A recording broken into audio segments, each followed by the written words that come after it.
Voici le journal du soir.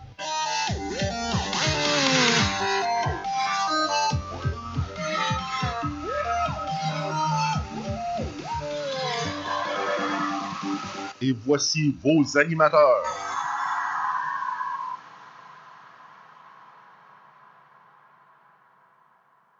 En ondes, on passera pas par quatre chemins. Carl, mesdames et messieurs, excusez du retard et bienvenue à une autre édition du Journal du Soir en compagnie de Carl Brochu et François Saint-Louis en ce 2 avril 2019. On poursuit toujours comme ça, tous les soirs, la suite des informations, mais disons traitées à notre façon. Salut Carl, comment ça va? Ça va bien ce soir? Ah oui, beaucoup de choses dans l'actualité à jaser avec toi ce soir.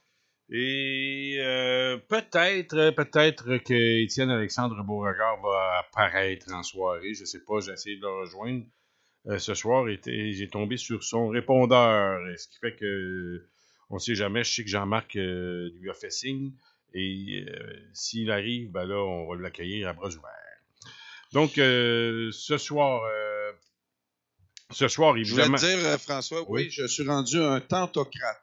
C'est à l'image là, de la commission scolaire anglaise, à l'image de Julius Gray, à l'image de plein de communautés là, sur l'île de Montréal. Je vais suivre que les lois qui me tentent. Parce que ça a l'air à bien fonctionner de leur côté.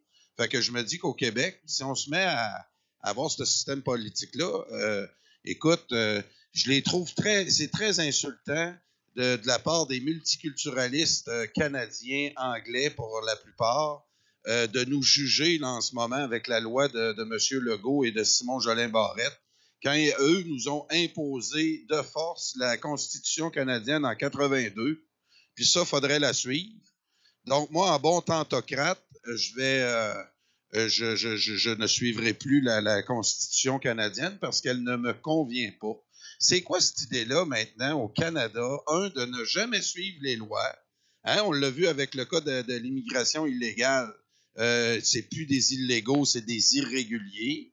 Donc, ils suivent pas la loi, ils passent pas par les douanes, puis ils passent par des endroits illicites, puis il faut les laisser passer. Puis, donc, ça, c'est pas important.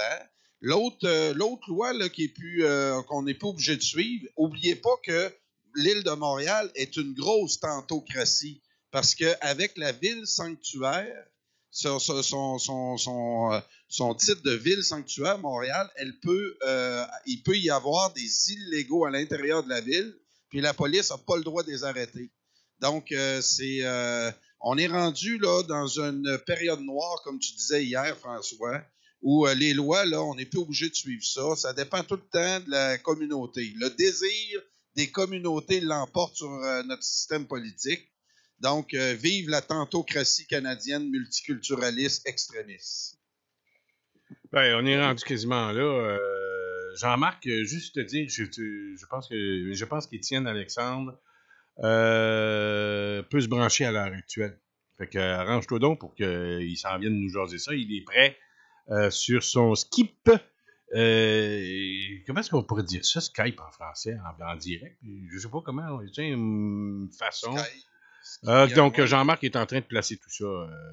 Skype. On va essayer de ne pas être quand même plus catholique que le pape. On va accepter ça. Qu'est-ce que tu veux? C'est l'anglicisation de l'Occident, de la planète, en fait. En tout cas, ceci étant dit, donc, Julius Gray, Carl, ça a toujours été... il n'y a rien de nouveau là-dedans. Là. Lui, c'était anti-loi 101. Il était contre les fusions municipales. Si on remarque bien qui sont les combattants, ben c'est toujours les mêmes. Toujours les mêmes. Peut-être pas les mêmes figures, mais les 12-15 villes là, qui ont contesté les fusions municipales. Et Jean-Marc juste te dit qu'Alexandre vient de me faire le message qu'il laissait, mais il n'a pas le lien. Fait que donc c'est ça. Arrange-toi avec Étienne Alexandre, s'il te plaît, Jean-Marc. Bon, écoute, je reviens à ce que tu dis.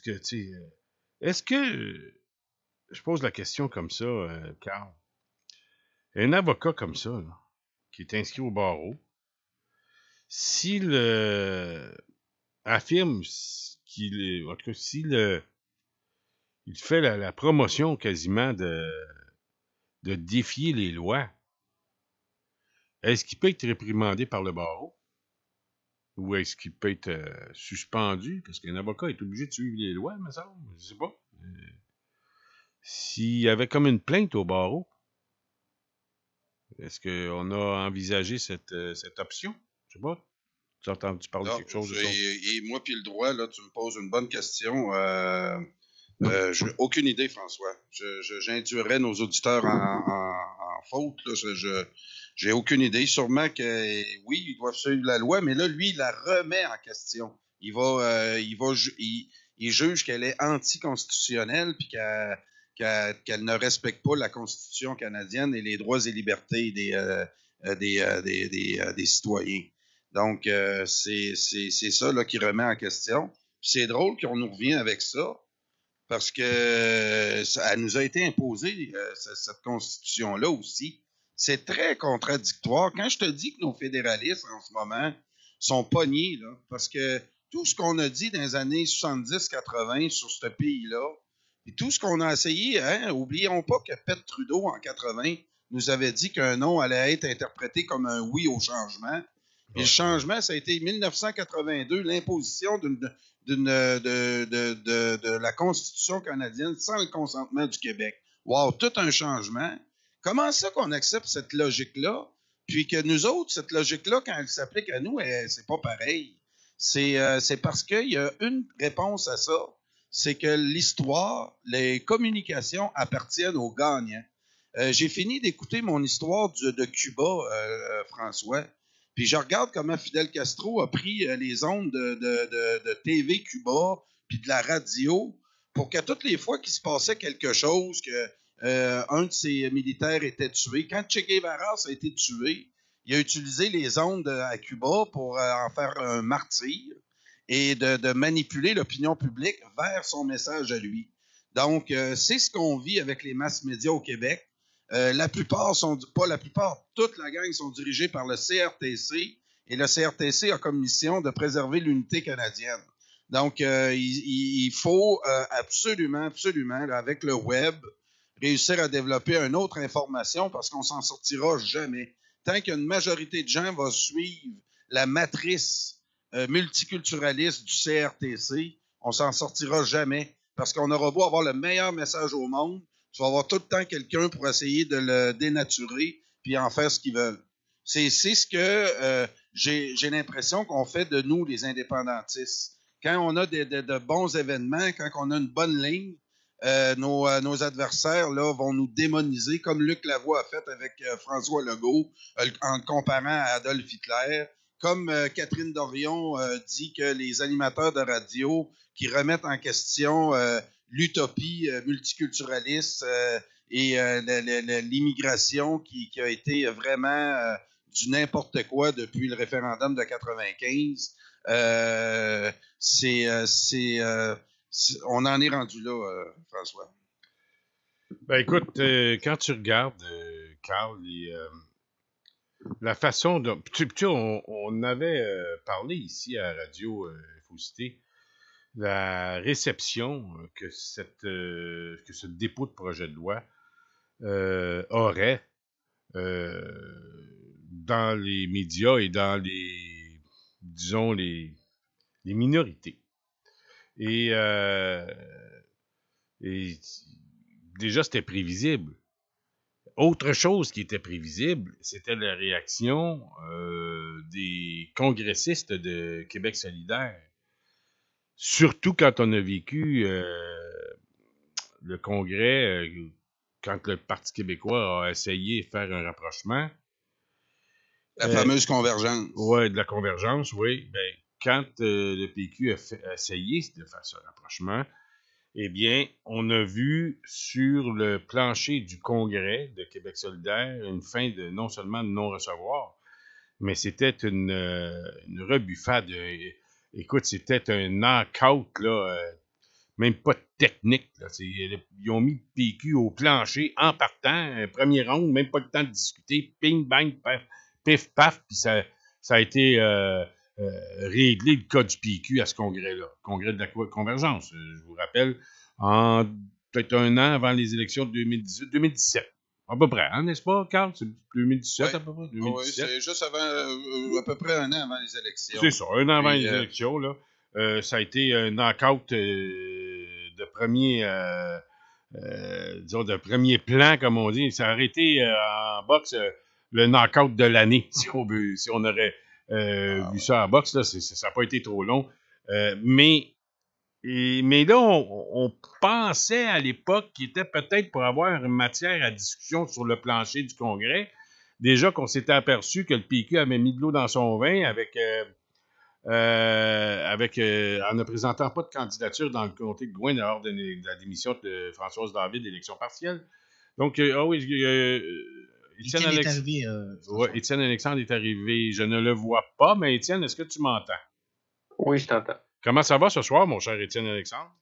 Ça va très bien. Ça va bien. Carl Brochu est au bout du fil.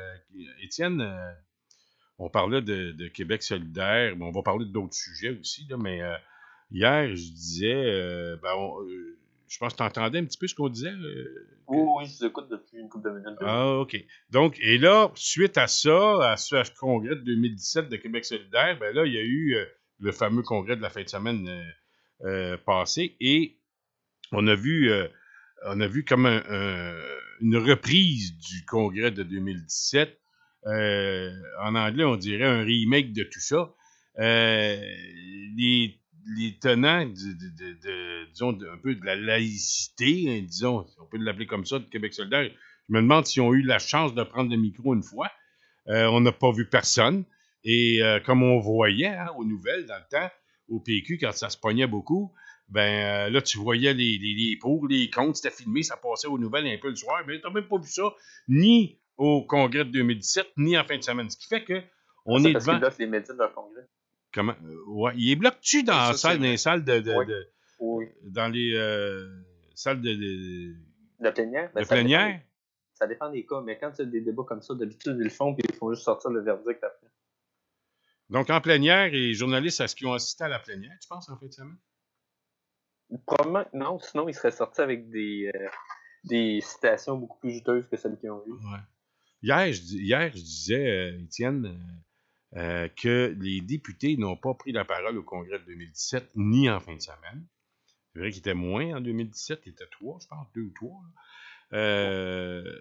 Mais, je disais, Étienne, que Carl, je pense que tu m'entends, Carl? Oui, je vous entends très bien. Je disais hier que les députés de Québec solidaire ont peur de leurs membres. Ils ont la trouille de se faire contredire par leurs membres parce que là, tu as la panoplie, disons, de tout ce qui est lobby tout se retrouve dans ce parti, les lobbies, là, que ce soit les végétariens, les végétaliens, t'as les LGBT, t'as les verts, t'as tout ce qui compose, j'en oublie, là. Puis, ils veulent pas déplaire, en fait. Puis, je pense que Québec solidaire a la trouille de ses membres. C'est pour ça qu'aucun député ne va jamais au micro. Je sais pas comment tu vois ça, Étienne. Ben, moi, je sais pas, j'ai l'impression, je me demande, ce congrès-là, c'est quoi? Juste, ça a l'air d'une vraie maison des fous. Tu regardes, les électeurs de Québec solidaire, là, il y en a énormément. Les 17% qui ont voté pour eux autres pensent pas comme ça. Puis, les députés eux-mêmes pensent pas comme ça. C'est comme Ruba Gazal, après, qui a dit que pour elle, a dit que la burqa, ça n'a pas de bon sens. Puis, on a plein d'extraits d'elle en vidéo qui dit qu'elle est pour l'interdiction des signes religieux. Puis après qu'il se fait rabrouer par Gabriel Nadeau-Dubois, ils sont un peu contrôlés par leurs membres dans ce sens-là. Puis on dirait qu'ils sont juste tellement pas représentatifs. Je me demande qui c'est qui a noyauté ce congrès-là. Mais on dirait que le Congrès, c'est un peu une instance lâchée lousse qui décide des affaires plus radicales que les unes que les autres, puis ça donne des résultats comme ça. Ouais, lâchez lousse, ouais. Lâchez lousse. Ben, je te dis bien franchement, il y a du monde, il y a des gens là-dedans, là. C'est parce que c'est les plus militants qui s'en vont là, les plus ardents. Ah ouais, ça, c'est les plus ardents, les plus militants, et donc, c'est les plus... Beaucoup, il y en a là-dedans qui sont assez articulés, mais qui défendent, disons, quand tu dis on lâche les lousses, puis c'est une maison de fous, je sais pas, t'es assez sévère dans ton... Ben, remarque qu'il y en a qui auraient dit la même affaire du Parti québécois il y a quelques années, quand il parlait de ramener la loi 101 à son état original, etc. Là. C'est pas tous les électeurs péquistes qui sont Marc Laviolette non plus. Fait que rendu là, je suppose que tous les partis ont leurs équivalents. Oui, mais Marc Laviolette, avouons qu'il amène un peu d'humour dans les congrès, n'est-ce pas? C'est un chic type. Vraiment, je l'aime beaucoup. non, mais c'est un peu... écoute, Étienne Alexandre, quand Marc Laviolette s'en va au micro, dans un congrès du PQ, ça veut dire qu'il va se passer quelque chose. Va-t'en pas à la toilette. Là. Ça va être bon. Va-t'en pas à la toilette. Va pas te chercher un café, là. Tu sais, s'il est le 4e, 5e en arrière, ben, tu peux y aller chercher ton café, mais dépêche-toi pour revenir. S'il est en ligne pour prendre le micro, là, tu vas avoir un show. Ah oui, souvent, ça donne qu'il est le premier, d'ailleurs. Puis les médias, quand ils le voient passer, ils l'accostent tout le temps pour la petite citation. Ah oui, tout à fait. Non, mais ça mène du piquant. Mais il fait pas honte, là, tu sais, il va pas... Tu sais, c'est un gars qui... Ouais. Tu sais, si moi j'étais militant de Québec solidaire, peut-être que je trouverais qu'ils me font pas honte, les Aaron Boisy et les Delia Wada, je ne sais pas, moi je suis pas de même. Puis je me dis qu'ils doivent les voir un petit peu de la même manière. Tu sais, toutes les parties ont leurs énergumènes qui passent plus aux nouvelles, même si c'est rien que des militants. Puis... Oui, ils ont le même écosystème. Ils ont une personnalité. Un parti de monde qui grouille, ça donne des affaires de même. Surtout un parti qui a encore très peu de députés. Ça donne des affaires souvent radicales comme ça aussi. Oui, mais c'est parce que là, ils sont rendus à 10 députés. Ils sont pas capables de contrôler leur membership, leur plénière puis leur congrès. Ils sont obligés de mettre des journalistes dehors pendant les plénières parce que ça fait pas très, très démocratique, puis ça fait pas très... Je sais pas, là, on veut contrôler le message. Soit qu'on veut contrôler le message, ou on a peur du message. Là. Puis là, en fin de semaine, ben, je sais pas, là, mais toutes les positions du parti ont été complètement rabrouées. Puis on a fallu qu'on change la cassette au complet. Ben, je pense que tu as un peu raison là-dessus. Ils ont peur du message. Mais ça, c'est un peu le côté extrême-gauche qui reprend le dessus. Là. Puis ça, c'est une affaire que le Parti québécois n'a pas eu, justement, parce que c'est un parti de coalition, forcément. Mais c'est dans l'ADN de Québec solidaire. Qu'est-ce que tu veux? Fait que rendu là qui s'arrange avec eux autres. C'est le nouveau parti des congrès ingérables. Sauf qu'eux autres, ils excluent les médias, fait qu'ils sont capables de les gérer un petit peu. Ouais, c'est ça, oui. Mais par contre, au PQ, ce que je peux... C'est plus fort aussi. Hein. Comment? Au PQ, l'exécutif est plus fort et est capable de se tenir. Puis, tu sais, des René Random, là, tu verras jamais ça à Québec solidaire. Ça arrive jamais que le chef dise « Je mets ma tête sur le bio, si vous votez pour telle chose, je m'en vais. Tu sais, Bouchard puis Lévesque, ils l'ont fait abondamment. Là, confronter la base militante, c'est à leur plaisir. Oh, oui, mais tout à QS, il n'y en a pas encore qui font ça, genre. Oui, mais ouais. Puis il y a aussi le fait que quand il y avait des batailles en plénière sur les planchers du Congrès au PQ, ben c'était pour, je dirais, des sujets qui c'était pas aussi... C'était émotif. Bon, prenons le cas de la loi 101. Ça, c'est émotif. La langue, c'est chargé. Là. C'est chargé. C'était émotif. Prenons le cas de la loi 101. C'est émotif. C'est... les gens, c'est passionnant. Mais tu sais, les gens allaient au micro, puis ils partaient pas avec des exemples comme on va mettre on va comparer la burqa à un masque de soudeur. Tu sais, à un moment donné, c'est complètement... Mais te souviens-tu de Lucien qui disait je serais pas capable de me regarder dans le miroir si on ramenait la loi 101? Moi, c'était ça que ça m'a fait penser. Ouais, ça, oui, mais c'est parce que là, le Parti québécois ne perdait pas de crédibilité. Là, la QS, je trouve qu'ils perdent la crédibilité. Tu sais, quand t'es rendu, t'es prêt à accepter la burqa, Étienne Alexandre, Carl, je vous dis que Là, tu y vas loin pas mal, là, tu sais, de regarder dans le miroir, là, tu sais, c'est pas aussi loin que d'accepter la burqa, me semble. Non, t'as raison. Ça va loin en maudit. Je pense honnêtement que ça les dérange même pas. Parce que ils l'ont dit, je sais pas, j'ai vu passer ça sur Facebook, un article sur la riposte socialiste, qui est comme un collectif radical à l'intérieur de QS, là, qui était tous fiers de leur défense des droits et libertés, etc. Eux autres, qui étaient en business, là, puis ils gardent les droits et libertés, ça s'applique à tous. Là, regarde, eux autres sont contents, ils vont venir à Paris, puis on les laisse faire leur truc, puis ils se caleront tout seuls. Rendu là, je pense qu'ils sont capables. Puis tu sais, Catherine Dorion, je sais pas si tu as vu, avant le début du congrès, qui disait la souveraineté doit s'assumer comme projet antiraciste, avec l'image du mouvement antiraciste actuellement, pas certain que c'est à ça que je voudrais accoler la souveraineté. Là.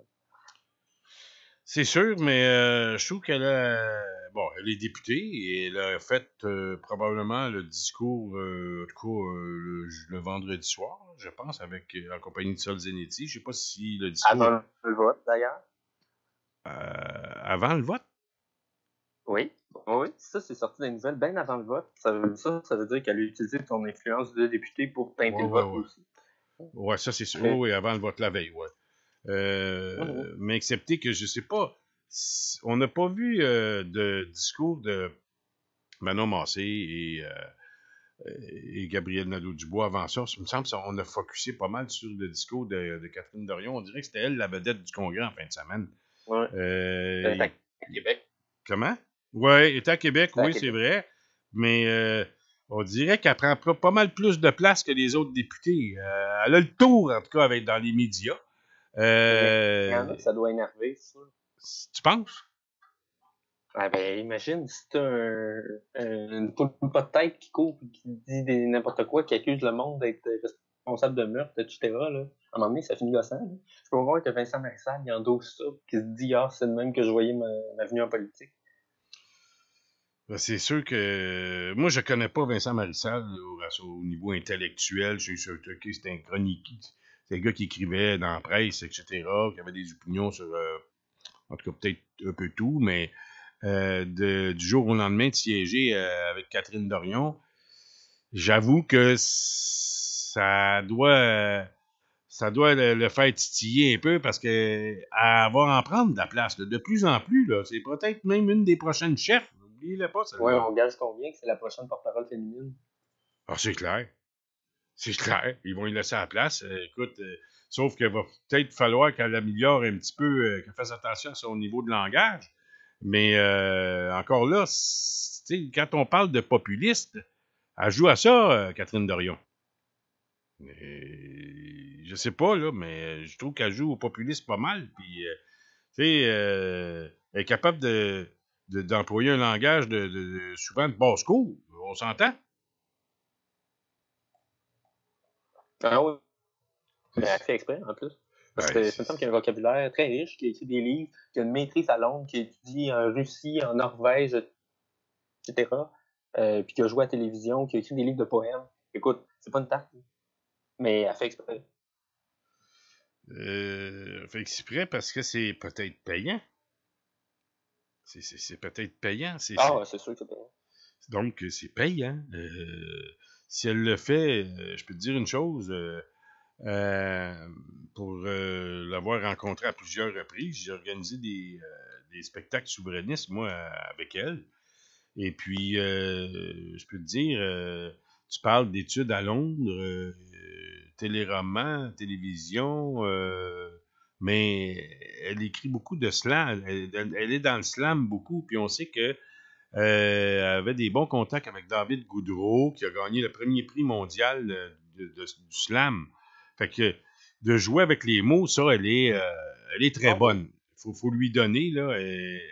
Et comme communicatrice, elle peut être très bonne. Par contre, là, on a vu que à quelques reprises, là, je sais pas, le Tu sais, c'est bien beau avoir les études puis des diplômes à Étienne Alexandre, mais le jugement politique, là, c'est bien beau aussi employer le langage, mais à un moment donné, sortir des stupidités comme dire qu'il y a des intervenants dans les médias qui peuvent influencer les gens jusqu'à commettre des meurtres. Là, je pense qu'elle pousse un peu fort. Non, je suis d'accord. À un moment donné, là, amène de la substance un peu. Puis depuis ce qui est arrivé en politique, Catherine Dorion, la substance, je ne l'ai pas vue. Ce que j'ai vu, c'est des clips de com', j'ai vu des prises de photos de style calendrier 2018-2017, et puis des prises de photos parce qu'elle est habillée en petit spaghetti, là, camisole spaghetti à l'Assemblée nationale, puis des bottes Doc Martens. Et ça a été sa première grosse shot depuis son arrivée. Et la deuxième shot, ben là c'est de traiter les gens. Il n'y a pas de substance, il n'y a pas rien. Moi, je m'attendais à plus d'elle dans le sens que elle est militante depuis 8-10 ans. Les diplômes, elle est bardée de diplômes de Londres puis de coupe de place. Et puis, oui, c'est un artiste, ça, je peux comprendre, mais tu sais, à un moment donné, elle amène de quoi, là? Elle amène quelque chose. Puis, jusqu'à maintenant, c'est très décevant au niveau du contenu. Faut avouer, là, que au niveau du contenu... Oui, mais quand je te parlais de ses diplômes, c'est justement pour dire qu'est-ce qu'elle fait. Moi, je suis sûr que c'est étudié, là. Oui, elle est un peu imprévisible, mais je suis sûr qu'elle planifie d'avance et qu'elle dit pas n'importe quoi. Là. C'est une stratégie qui est étudiée. Puis elle l'a d'ailleurs avoué dans le documentaire. Je ne sais pas si vous avez regardé ça à Télé-Québec qui est passé il y a 2-3 semaines. Ça s'appelait I Speak français sur les jeunes de la langue. Très intéressant. Il y a une entrevue avec Catherine Dorion, puis elle dit oui, je fais exprès d'employer cette langue-là parce que c'est la langue du monde à qui je parle. T'sais. Puis elle parlait de ses conférences dans les cégeps, parce que elle parle un peu avec des mots anglais, tout, parce que ça attire l'attention. Puis c'est ce qu'elle fait. C'est pour ça que c'est une populiste qui est vraiment efficace avec le monde qu'elle rejoint, justement, parce que c'est pas une tarte, puis qu'elle sait exactement à qui elle parle. Fait qu'à ce niveau-là, elle fait bien le rôle qu'elle s'est donné. Mm-hmm. C'est une comédienne pour vrai. Ah oui, on dirait vraiment qu'elle manque de rigueur. On pense vraiment qu'elle improvise. Elle fait très, très bien ça, Catherine Dorion. Il faut pas sous-estimer son intelligence et sa capacité de jouer la comédie. C'est vraiment ceux qui pensent que Québec solidaire se fait harakiri actuellement, c'est pas le cas. Ils flattent leur clientèle actuellement de licornes. Les licornes sont très, très, très satisfaits d'une sortie comme ça. Puis remarquez qu'en fin de semaine, on n'a pas entendu parler du Parti québécois du tout. Là, c'était Québec solidaire, puis la CAQ. Depuis combien de temps qu'on n'a pas entendu parler du Parti québécois? Puis je vous dirais que même l'adversaire actuellement de la CAQ, c'est pas le Parti libéral du Québec, ni le Parti québécois, c'est Québec solidaire qui donne vraiment la réplique à la CAQ.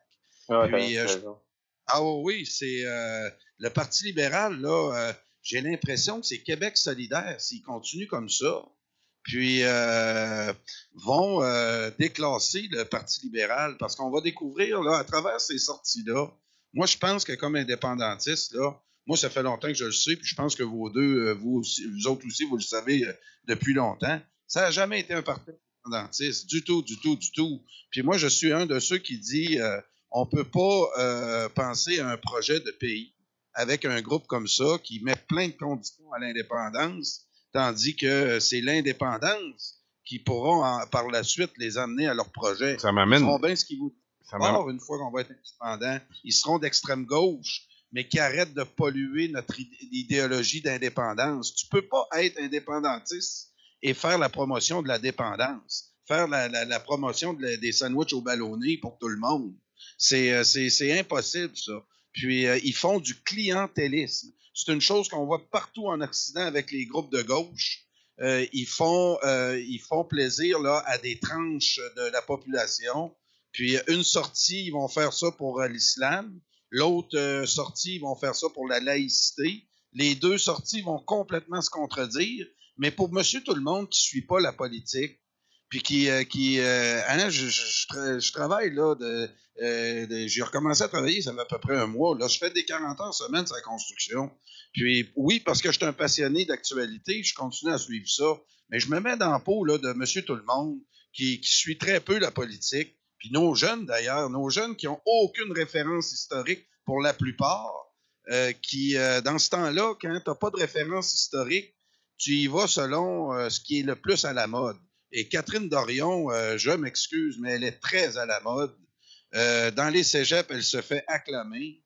C'est plus Pierre Falardeau ni Jacques Parizeau là, qui fait la tournée des cégeps, les gars. C'est Catherine Dorion puis Manon Massé. Eux, ils ont le droit d'y aller dans des assemblées, dans des universités puis des cégeps. Mais à cette heure, des gens comme Mathieu Bock-Côté, des gars... même, je me demande si Pierre Falardeau serait capable d'aller dans les cégeps aujourd'hui. C'est à se demander si aussi Pierre Falardeau serait pas non plus catégorisé comme d'extrême droite maintenant.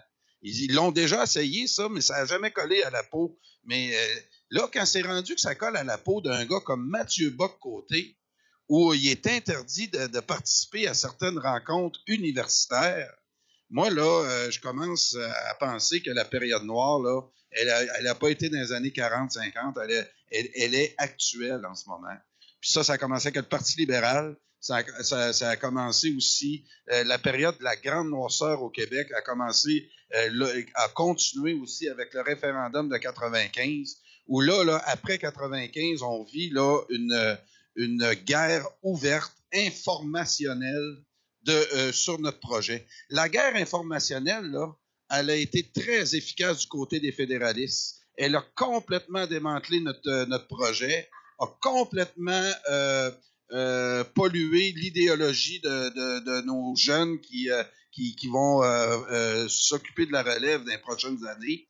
Puis, mais il y a des gars comme Étienne Alexandre et d'autres qui m'encouragent parce que on va...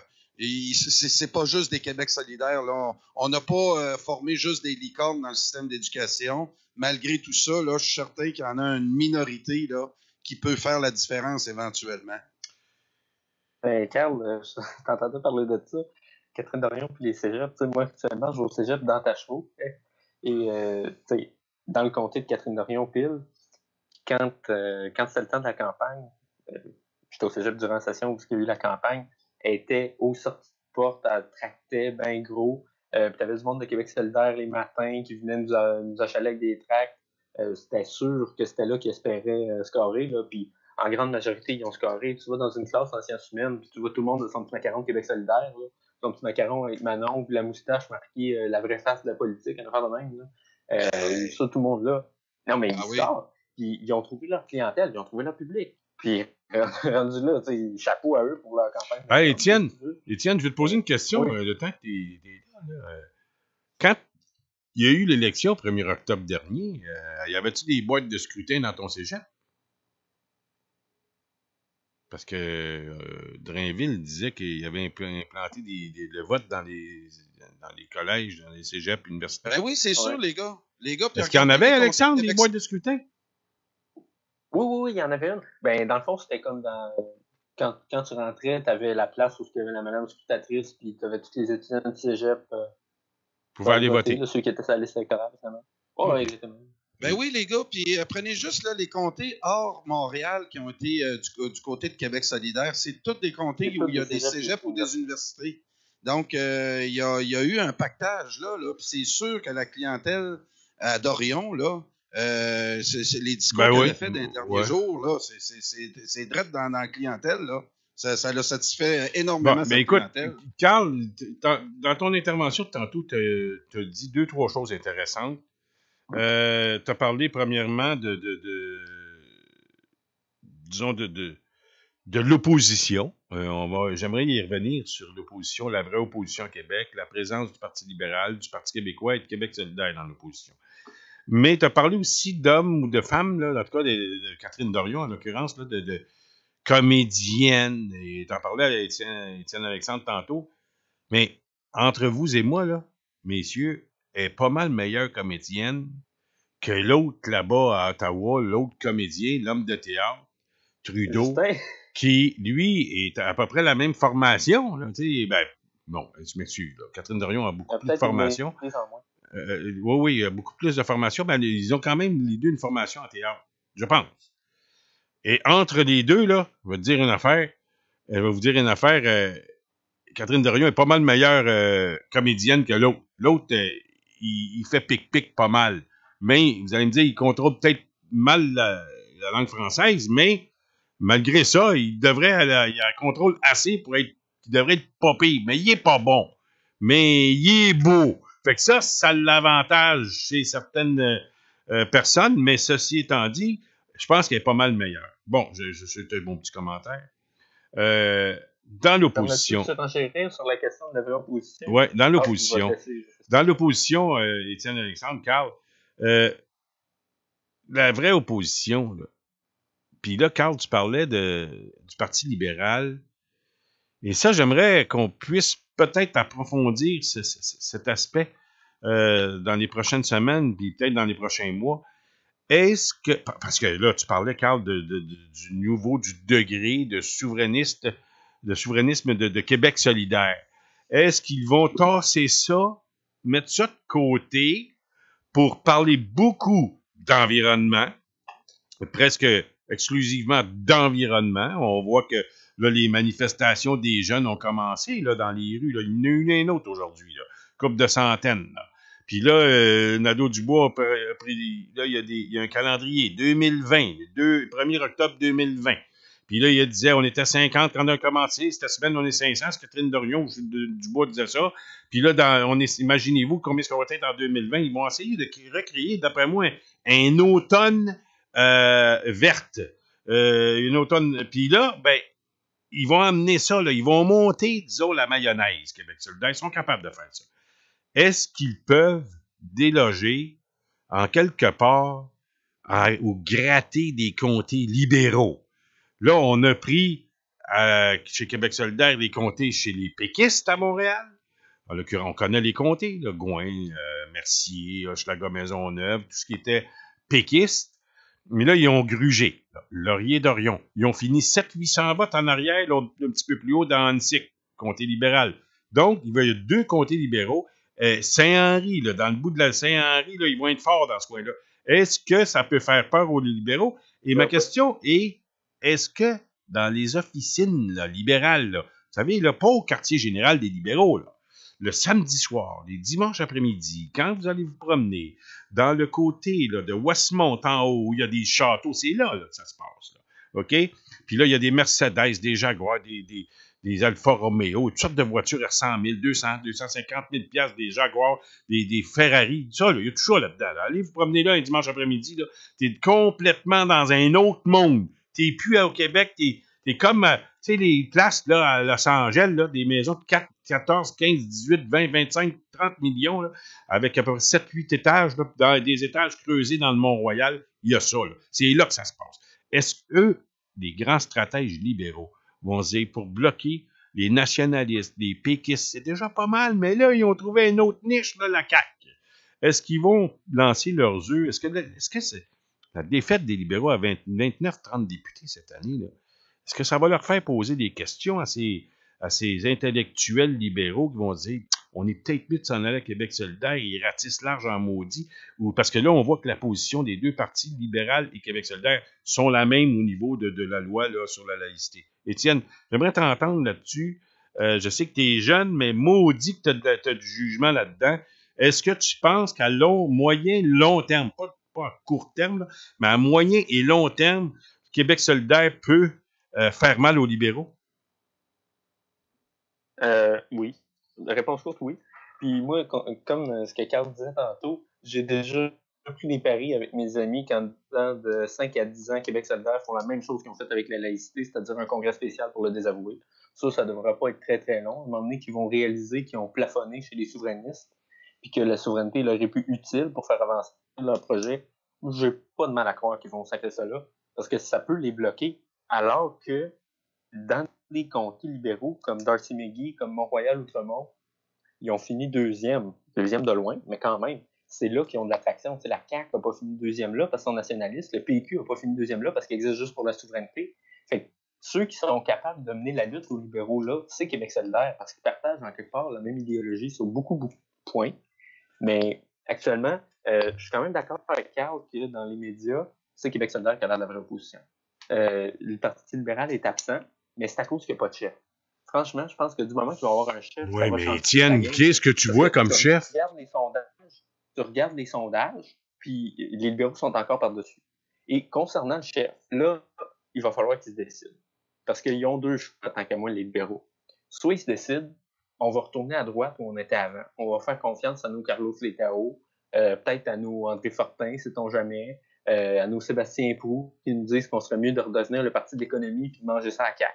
Ça, ils se sont fait voler. C'est pas garanti qu'ils vont le perdre pour toujours, là, à moins qu'ils l'abandonnent. Par contre, tu as l'autre option. Ça, on l'a vu avec la lettre qui passait pour désavouer l'austérité. Tu as l'option Marois Risky, qui là est rentrée dans la bergerie.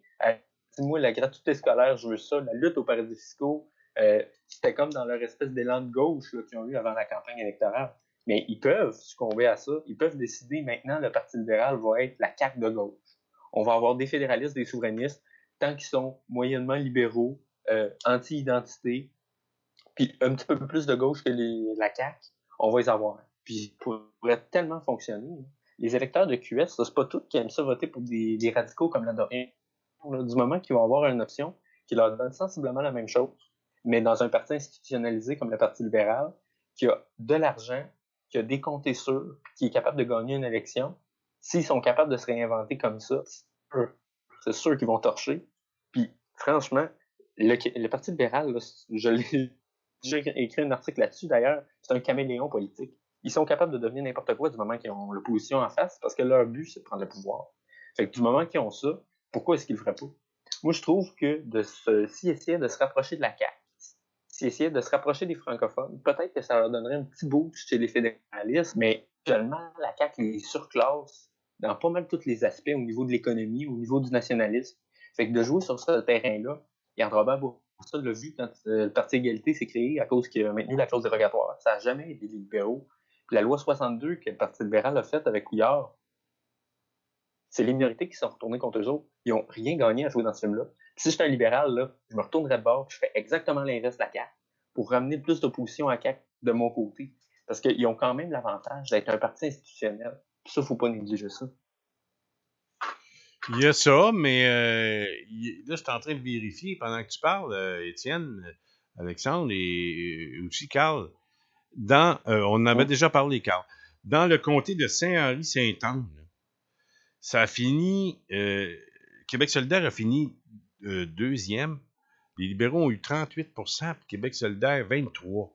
On me dit, c'est une différence de 15 points, mais en fait, en chiffre, là, s'il y a 7,5 qui tournent de bord, puis moi, je travaille dans Saint-Henri, je vais vous dire, là, ça commence à ressembler pas mal au plateau. Pas mal fort. Vous savez, petit café, beau bistrot branché. Écoute, un autre 4 ans, là, puis ça va être très serré dans Saint-Henri. Et Étienne, dans Annecy, qu'on appelle le comté maintenant Maurice Richard, ça a fini à 530 votes. Ce qui fait que c'est assez proche, merci. Ça tombe chez Québec solidaire la prochaine fois. Fait que les libéraux, là, ils commencent à perdre 3-4 comtés, là. Au moins 3 là, à Montréal, Laurier-Dorion, Huntsic, puis Saint-Henri, là, c'est quasiment fini. Verdun, je sais pas, tiens, je vais vérifier, tu me fais, mais je pense que Verdun, ça va être un petit peu plus difficile. Mais j'ai le chiffre à l'instant. Québec solidaire a fini. Encore plus près que Saint-Henri, t'as raison. 35% pour les libéraux, 24% pour QS. Fait que ça fait 4 comtés, là. Les libéraux ne l'aimeront pas, celle-là. Tu sais, le PQ ont fini de se faire gruger à Montréal, ils ne peuvent plus gruger le PQ. Mais là, ça se pourrait que Québec solidaire ait déjà 4-5 comtés à Montréal, il n'est pas loin d'une dizaine. Seulement qu'à Montréal. Fait que, mais il faut pas négliger ça. Les libéraux, là, va falloir qu'ils commencent à y réfléchir 2 fois. Et parce que là, je peux dire que on dira ce qu'on voudra. Catherine Dorion est très bonne communicatrice, mais Manon Massé, c'est elle qui a gagné l'élection la dernière fois. Là.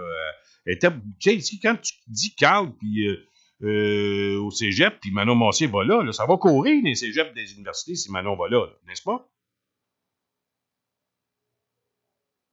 Oui, hello. Le premier... m'entendez-vous, les gars? Oui, je t'entends.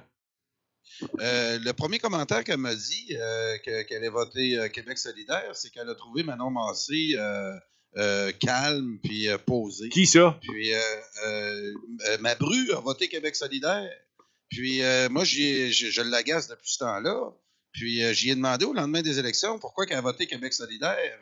Une indépendantiste comme vous et moi, puis elle est avec mon garçon depuis 3 ans. Elle a entendu parler de politique beaucoup ici. Puis quand j'ai su qu'elle avait voté Québec solidaire, j'ai voulu savoir qu'est-ce qui l'avait motivé à voter Québec solidaire. Puis moi, pour revenir à votre parti libéral... Mais c'était quoi qui l'a motivé? C'est quoi qui l'a motivé? Excuse-moi. Ah, elle a trouvé Manon Massé rassembleuse. Elle l'a trouvé calme. Elle trouvait qu'elle avait un beau discours. Contrairement au Parti québécois. Puis elle se sentait très loin de Jean-François Lisée. Jean-François Lisée a un côté très intellectuel. Moi, quand on me le décrivait comme étant un grand tacticien, la première chose qu'il a fait quand il est devenu chef du Parti québécois, il est devenu chef du Parti québécois avec une question identitaire.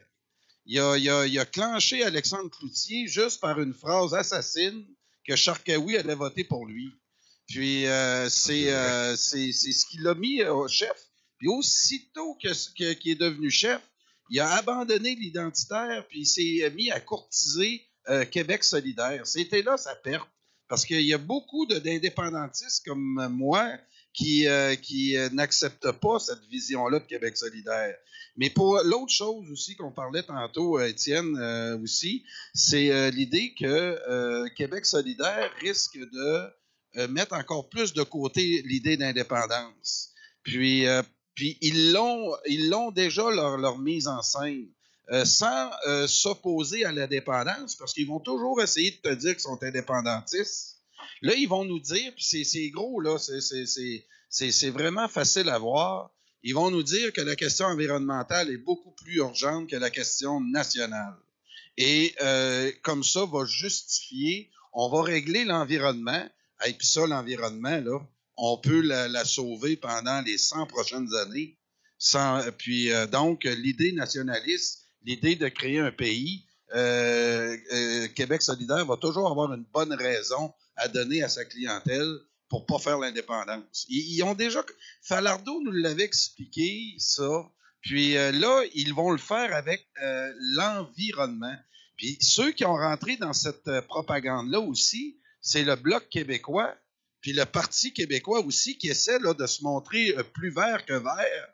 Puis s'il y a une question où les Québécois n'ont pas un mot à dire, on est 6 millions dans 7 milliards d'habitants. Oui, on peut. On donne déjà l'exemple par nos barrages hydroélectriques, par l'énergie qu'on consomme ici au Québec, qui est relativement verte. Je vous dis pas qu'on n'a pas de progrès à faire, mais c'est pas le Québec là, qui va sauver la planète Terre. Et c'est ce qu'on est en train de mettre dans la tête de nos jeunes. Que là, j'écoutais les commentaires de certains là qui disaient qu'il y a des filles, des adolescentes qui ont dit à la télé qu'ils ne voulaient pas avoir d'enfants pour ne pas les mettre dans un monde de chaos. On est vraiment là dans une matrice qui va être dure à se sortir de là. Parce que c'est facile de faire peur à l'environnement. Tu vas toujours avoir une tornade ou une tempête à quelque part ou une inondation qu'on va mettre en image, puis là, on va dire, regardez, c'est ça. Puis là, on va remarquer aussi qu'on ne parle plus de réchauffement climatique, mais on parle de changement climatique. Donc, moi, je trouve ça toujours spécial. Il va falloir apprendre à nos jeunes et à la population en général que le Québec vit un ethnocide. Et ça aussi, on risque de... Il y a de quoi qui va mal au Québec aussi, c'est notre culture, c'est notre pensée unique en Amérique, une pensée française. Il y en a à peu près 6 millions, là encore, qui partagent cette culture-là. Puis ça, c'est un projet qui est beaucoup plus concret. C'est la même logique aussi, Étienne, tu l'as vécu au secondaire, où vous ramassez des fonds pour sauver une école au Burkina Faso pendant que les nôtres sont en décrépitude ici sur l'île de Montréal. Donc, on essaie de régler les problèmes de la planète, puis on en a des gros dans notre cour qu'on ferme les yeux dessus. Donc, c'est une logique qu'il va falloir remettre en branle. Puis je suis certain que ça va pousser. Ah, mais ça sera pas Québec facile. solidaire va creuser. Ça sera pas facile. Ça sera pas facile, Carl, parce que tantôt, tu as dit quelque chose, puis j'ai retenu, puis... Tu sais, tu parlais de Pierre Falardeau. Est-ce que Pierre Falardeau serait capable de rentrer dans les cégeps et les universités aujourd'hui? Pas sûr. Tu as peut-être raison. Parce que il y a un professeur à Montréal, là, je pense que c'est Gilles Laporte, qui était sur un panel à l'UQAM, ça a été annulé. Il y a une couple de conférences qui ont été annulées. Tu sais, Mathieu Bock, côté, on le sait, mais Pierre Falardeau, là, il était populaire en maudit, il remplissait les salles, Falardeau. C'était le seul avec Parizeau, puis Landry, peut-être, je sais pas, Landry s'il en a rempli, peut-être quelques-unes, mais excepté que quand tu es rendu qu'un gars comme Falardeau aurait de la misère à rentrer dans un cégep d'université, parce que on connaît la conjoncture aujourd'hui, quand il y a une petite manif, t'as des contre-manifestants qui viennent tout de suite, on voyait pas ça avant. Tu sais, les gens pouvaient manifester comme bon leur semblait, puis c'était bien correct, mais aujourd'hui, c'est plus le cas. Et je pense que on est dans une autre dynamique. Là, tu parles de changement climatique. Là, là regarde, dans 5 ans, ça s'appellera plus de même. Mais bon, on peut faire quoi contre ça ici au Québec, là? Entre vous et moi, là, on a déjà fait un bon bout. Et quand tu vas venir pour parler d'indépendance, puis là, ils vont t'arriver, là, ils vont dire, moi, je ne milite pas pour ça, je milite pour les changements climatiques, c'est bien important. Puis tu sais, tu disais, je ne veux plus avoir d'enfants, les mettre dans cette galère-là, dans la pollution. Ben là, regarde, c'est que ça va être difficile de changer ça de bord, mais moi, je pense qu'il y a manière de le faire. Et tout est dans la manière d'approche et des dirigeants qui parlent au monde. Tu sais, si t'as des gens qui sont qui parlent comme dans un salon mortuaire, que tu renvoies parler ça à la jeunesse québécoise, regarde, t'auras vraiment un mot de chat. Mais si tu arrives avec du monde qui ont du bagou, une personnalité, qui sont intéressants, qui prennent le langage, tu sais, on a bien beau pas être d'accord avec tout ce qu'a dit Catherine Dorion, mais il y a des aspects dans sa personnalité, dans son approche, qui sont bons. Tu sais, l'approche est pas pire, tu sais, le niveau de langage est capable d'aller, tu sais, tu le disais tantôt, Étienne Alexandre, elle l'a même dit, elle l'a dit elle-même. Fait que, tu sais, il faut prendre, c'est un mélange de tout. Tu sais, les libéraux sont pognés, hein. Ils sont pognés, les libéraux, parce que, regarde, c'est qui le prochain chef du Parti libéral? On peut, le gars qui était ministre du Travail, le jeune, là. T'as la fille, je sais même pas leur nom, Anglade. Il y a Anglade, là, ouais, mais encore une fois, tu sais. Ça sera pas Anglade. Oui. Mais Sébastien Proulx, il s'en va, il l'a dit. Moi, je ne gagerais pas sur lui. Non, je parle du ministre du Travail. Là. Il est jeune, il a à peu près 40 ans. Là. Le ministre des Transports. Ministre des Transports, excuse-moi, t'as raison. J'oublie son nom. Puis il y a la fille qui a été élue dans Ville-Saint-Laurent, puis il y a Dominique Anglade. Ça va se battre dans ces trois-là. Là. À moins qu'il y ait quelqu'un, un vieux militant, là, quelqu'un qui sort. Là, mais je pense qu'ils veulent aller chercher du renouveau, eux autres aussi, les libéraux. Fait que ils vont se tourner vers la... Comment? Il avait sollicité Denis Coderre, apparemment. Bon, il ira pas là. Il a dit qu'il allait pas là. Il s'en va à la mairie de Montréal, lui. Ça serait... Non, il ira pas là, Denis Coderre. C'est pas ça, d'après moi, qu'ils vont aller chercher. Ils veulent avoir du renouveau, des jeunes. Est-ce que c'est ça, la nouvelle manière de faire de la politique, aller chercher des jeunes? Je sais pas. Ouais, bien. Puis, si je peux me permettre, juste par rapport à ce que Carl disait, moi, je pense que si QS met de côté la souveraineté, ce sera pas à cause de l'environnement. À ce niveau-là, quand tu parles de souveraineté, la seule manière qu'il la justifie, parce qu'il ne faudrait pas être nationaliste trop, c'est avec l'environnement. Ils disent tout le temps que le Canada est un pétro-État, etc.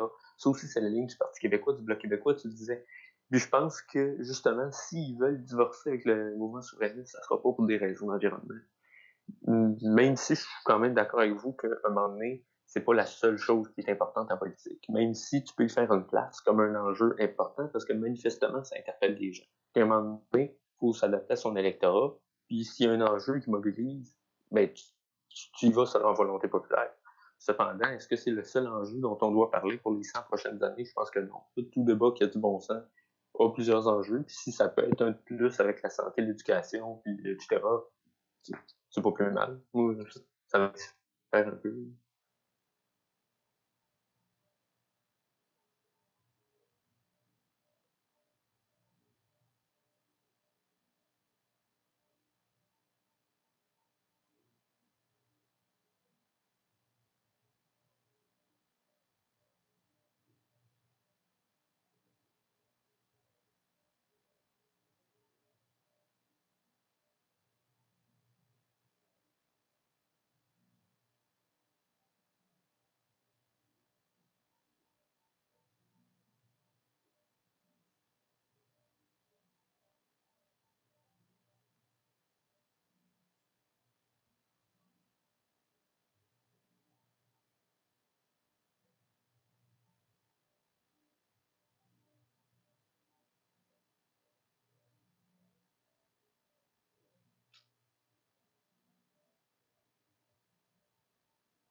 Mais ça, je pense que je charrie un peu. Je charrie un peu parce que, écoute, il y en a des changements climatiques, là, c'est prouvé. Puis aussi, je pense que ce qui fait qu'on en parle tellement maintenant, c'est qu'avant, on n'en parlait tellement pas.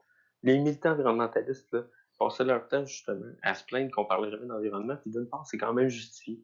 Parce qu'avant, l'environnement, là, c'était un ministère junior que tu donnais à un nouveau venu qui savait pas trop ce qu'il faisait, puis qui prenait du galon. Là, ils l'ont donné à Marie-Chantal Chassé, puis ils ont bien vu ce que ça a fait. Il aurait fallu qu'il le donne à un vétéran puis un vieux routier, parce qu'en 2018, les militants ont décidé qu'ils mettaient l'environnement de l'avant. Regarde, c'est tout à leur honneur. Un militant, ça cherche à mettre ses enjeux de l'avant. Et en fait, ce qu'il fallait qu'ils fassent. Puis ils ont prouvé que leur enjeu était maintenant important. Ils l'ont imposé par eux-mêmes. Rendu là, c'est la job des politiciens et des décideurs d'être capables d'accommoder ce monde-là.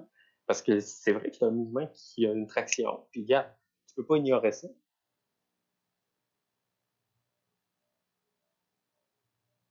Oui. Ah, au Québec, mais c'est parce que les changements climatiques, c'est mondial. C'est ça l'affaire. Tu sais, je veux dire,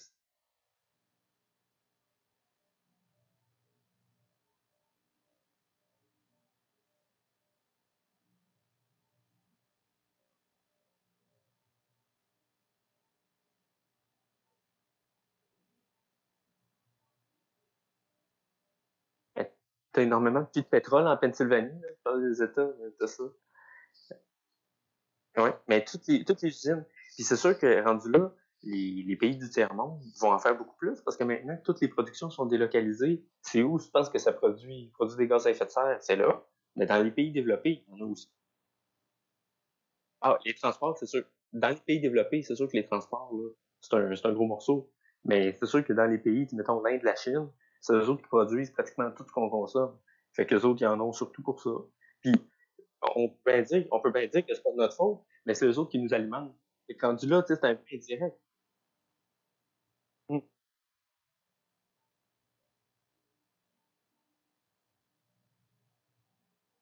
ouais.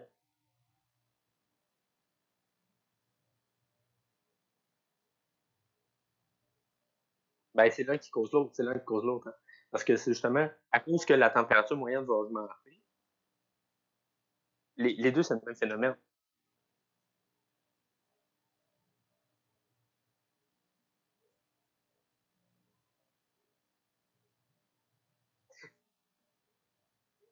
Mais on s'entend-tu que les deux sont un peu liés? Parce que, tu sais, les bouteilles d'eau que tu vas produire, ou ce que tu produis, ça produit des gaz à effet de serre.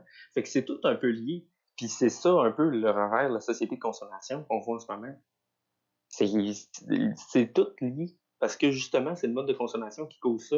Fait que tu peux pas t'attaquer au plastique sans t'attaquer au gaz à effet de serre par la bande, parce qu'à un moment donné, il y a quelqu'un qui va y produire ces bouteilles-là. Puis si tu t'attaques correctement à la production, ben les deux vont se faire.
Ben, oui, mais je sais pas. Moi, juste, tu parlais de ça, il y a deux autres enjeux qui me sont venus en tête.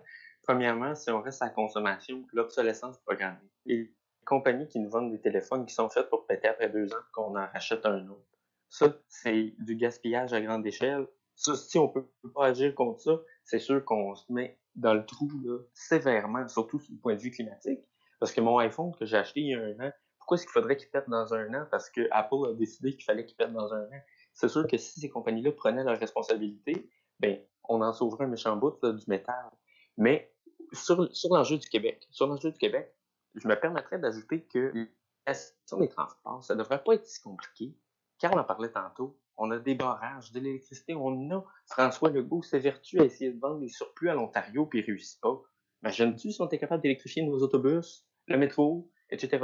Ça, là, jamais je croirais qu'on n'est pas capable de faire ça comme Québécois. Là. On a la super puissance qui est Hydro-Québec. Pourquoi on ne pourrait pas faire ça?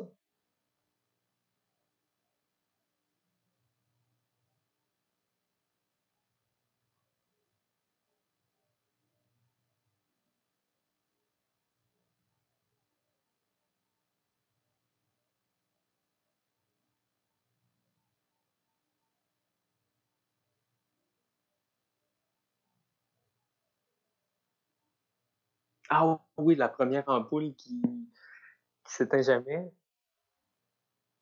Oui, oui, j'en ai entendu parler.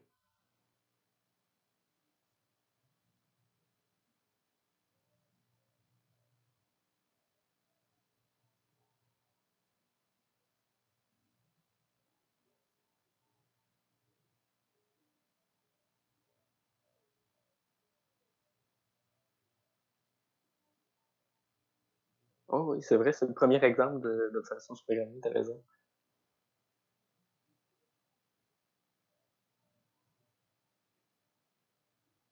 Mais rendu là, je pense que c'est le temps de prendre nos responsabilités. S'il faut que ça serve à de quoi que l'enjeu de l'environnement soit mis de l'avant, c'est justement pour mettre au pas les grosses compagnies qui font de l'argent sur le dos du monde. Parce qu'en plus, tu fais sauver de l'argent aux contribuables. C'est pas rien qu'une lutte désincarnée qui est obligée de coûter de l'argent à tout le monde, la lutte environnementale. Si tu peux l'ancrer là-dedans, inquiète-toi pas que ça va mieux passer.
Oui, les gars, je suis de retour. 15 ans, 30 ans.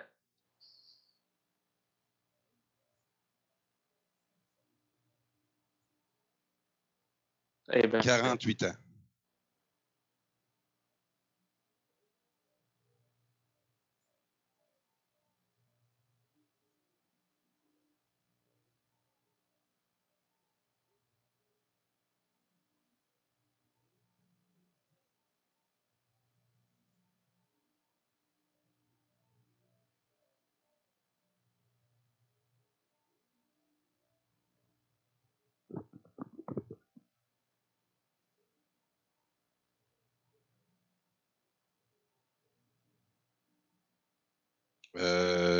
Deux.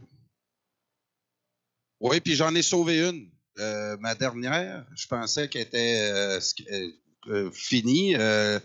Puis là, j'ai été voir sur YouTube les problèmes que pouvait avoir ma sécheuse, puis c'était juste l'élément. Puis il nous donne la vidéo sur YouTube, comment la changer. J'ai même pas eu à appeler un réparateur. Puis je l'ai fait moi-même. Ça m'a coûté 125$. J'ai changé l'élément, ça m'a pris une demi-heure. J'ai tout démanché selon la vidéo avec toutes les vis bien placées. Puis je l'ai récupéré, les gars. Donc quelle heure?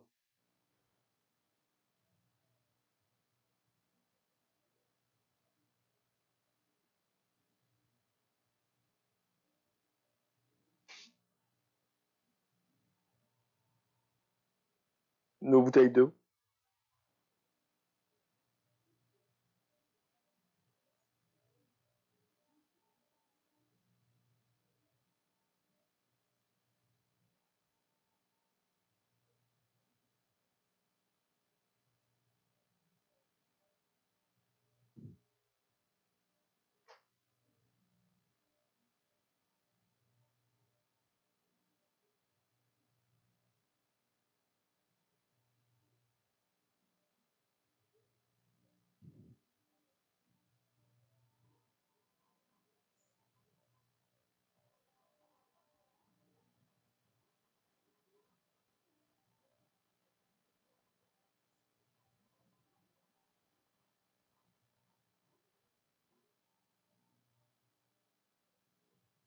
Si on prend, mesdames et messieurs, excusez-moi, mon téléphone, mon micro n'était pas ouvert. Jean-Marc me faisait remarquer. Mais je peux vous dire que, suite à ce que tu dis, puis ta sécheuse, moi, j'ai réparé ma cuisinière comme ça, j'ai regardé sur YouTube. Il y a plein de façons d'y aller sur l'environnement, mais ça va être une nouvelle façon disons, de se comporter comme consommateur.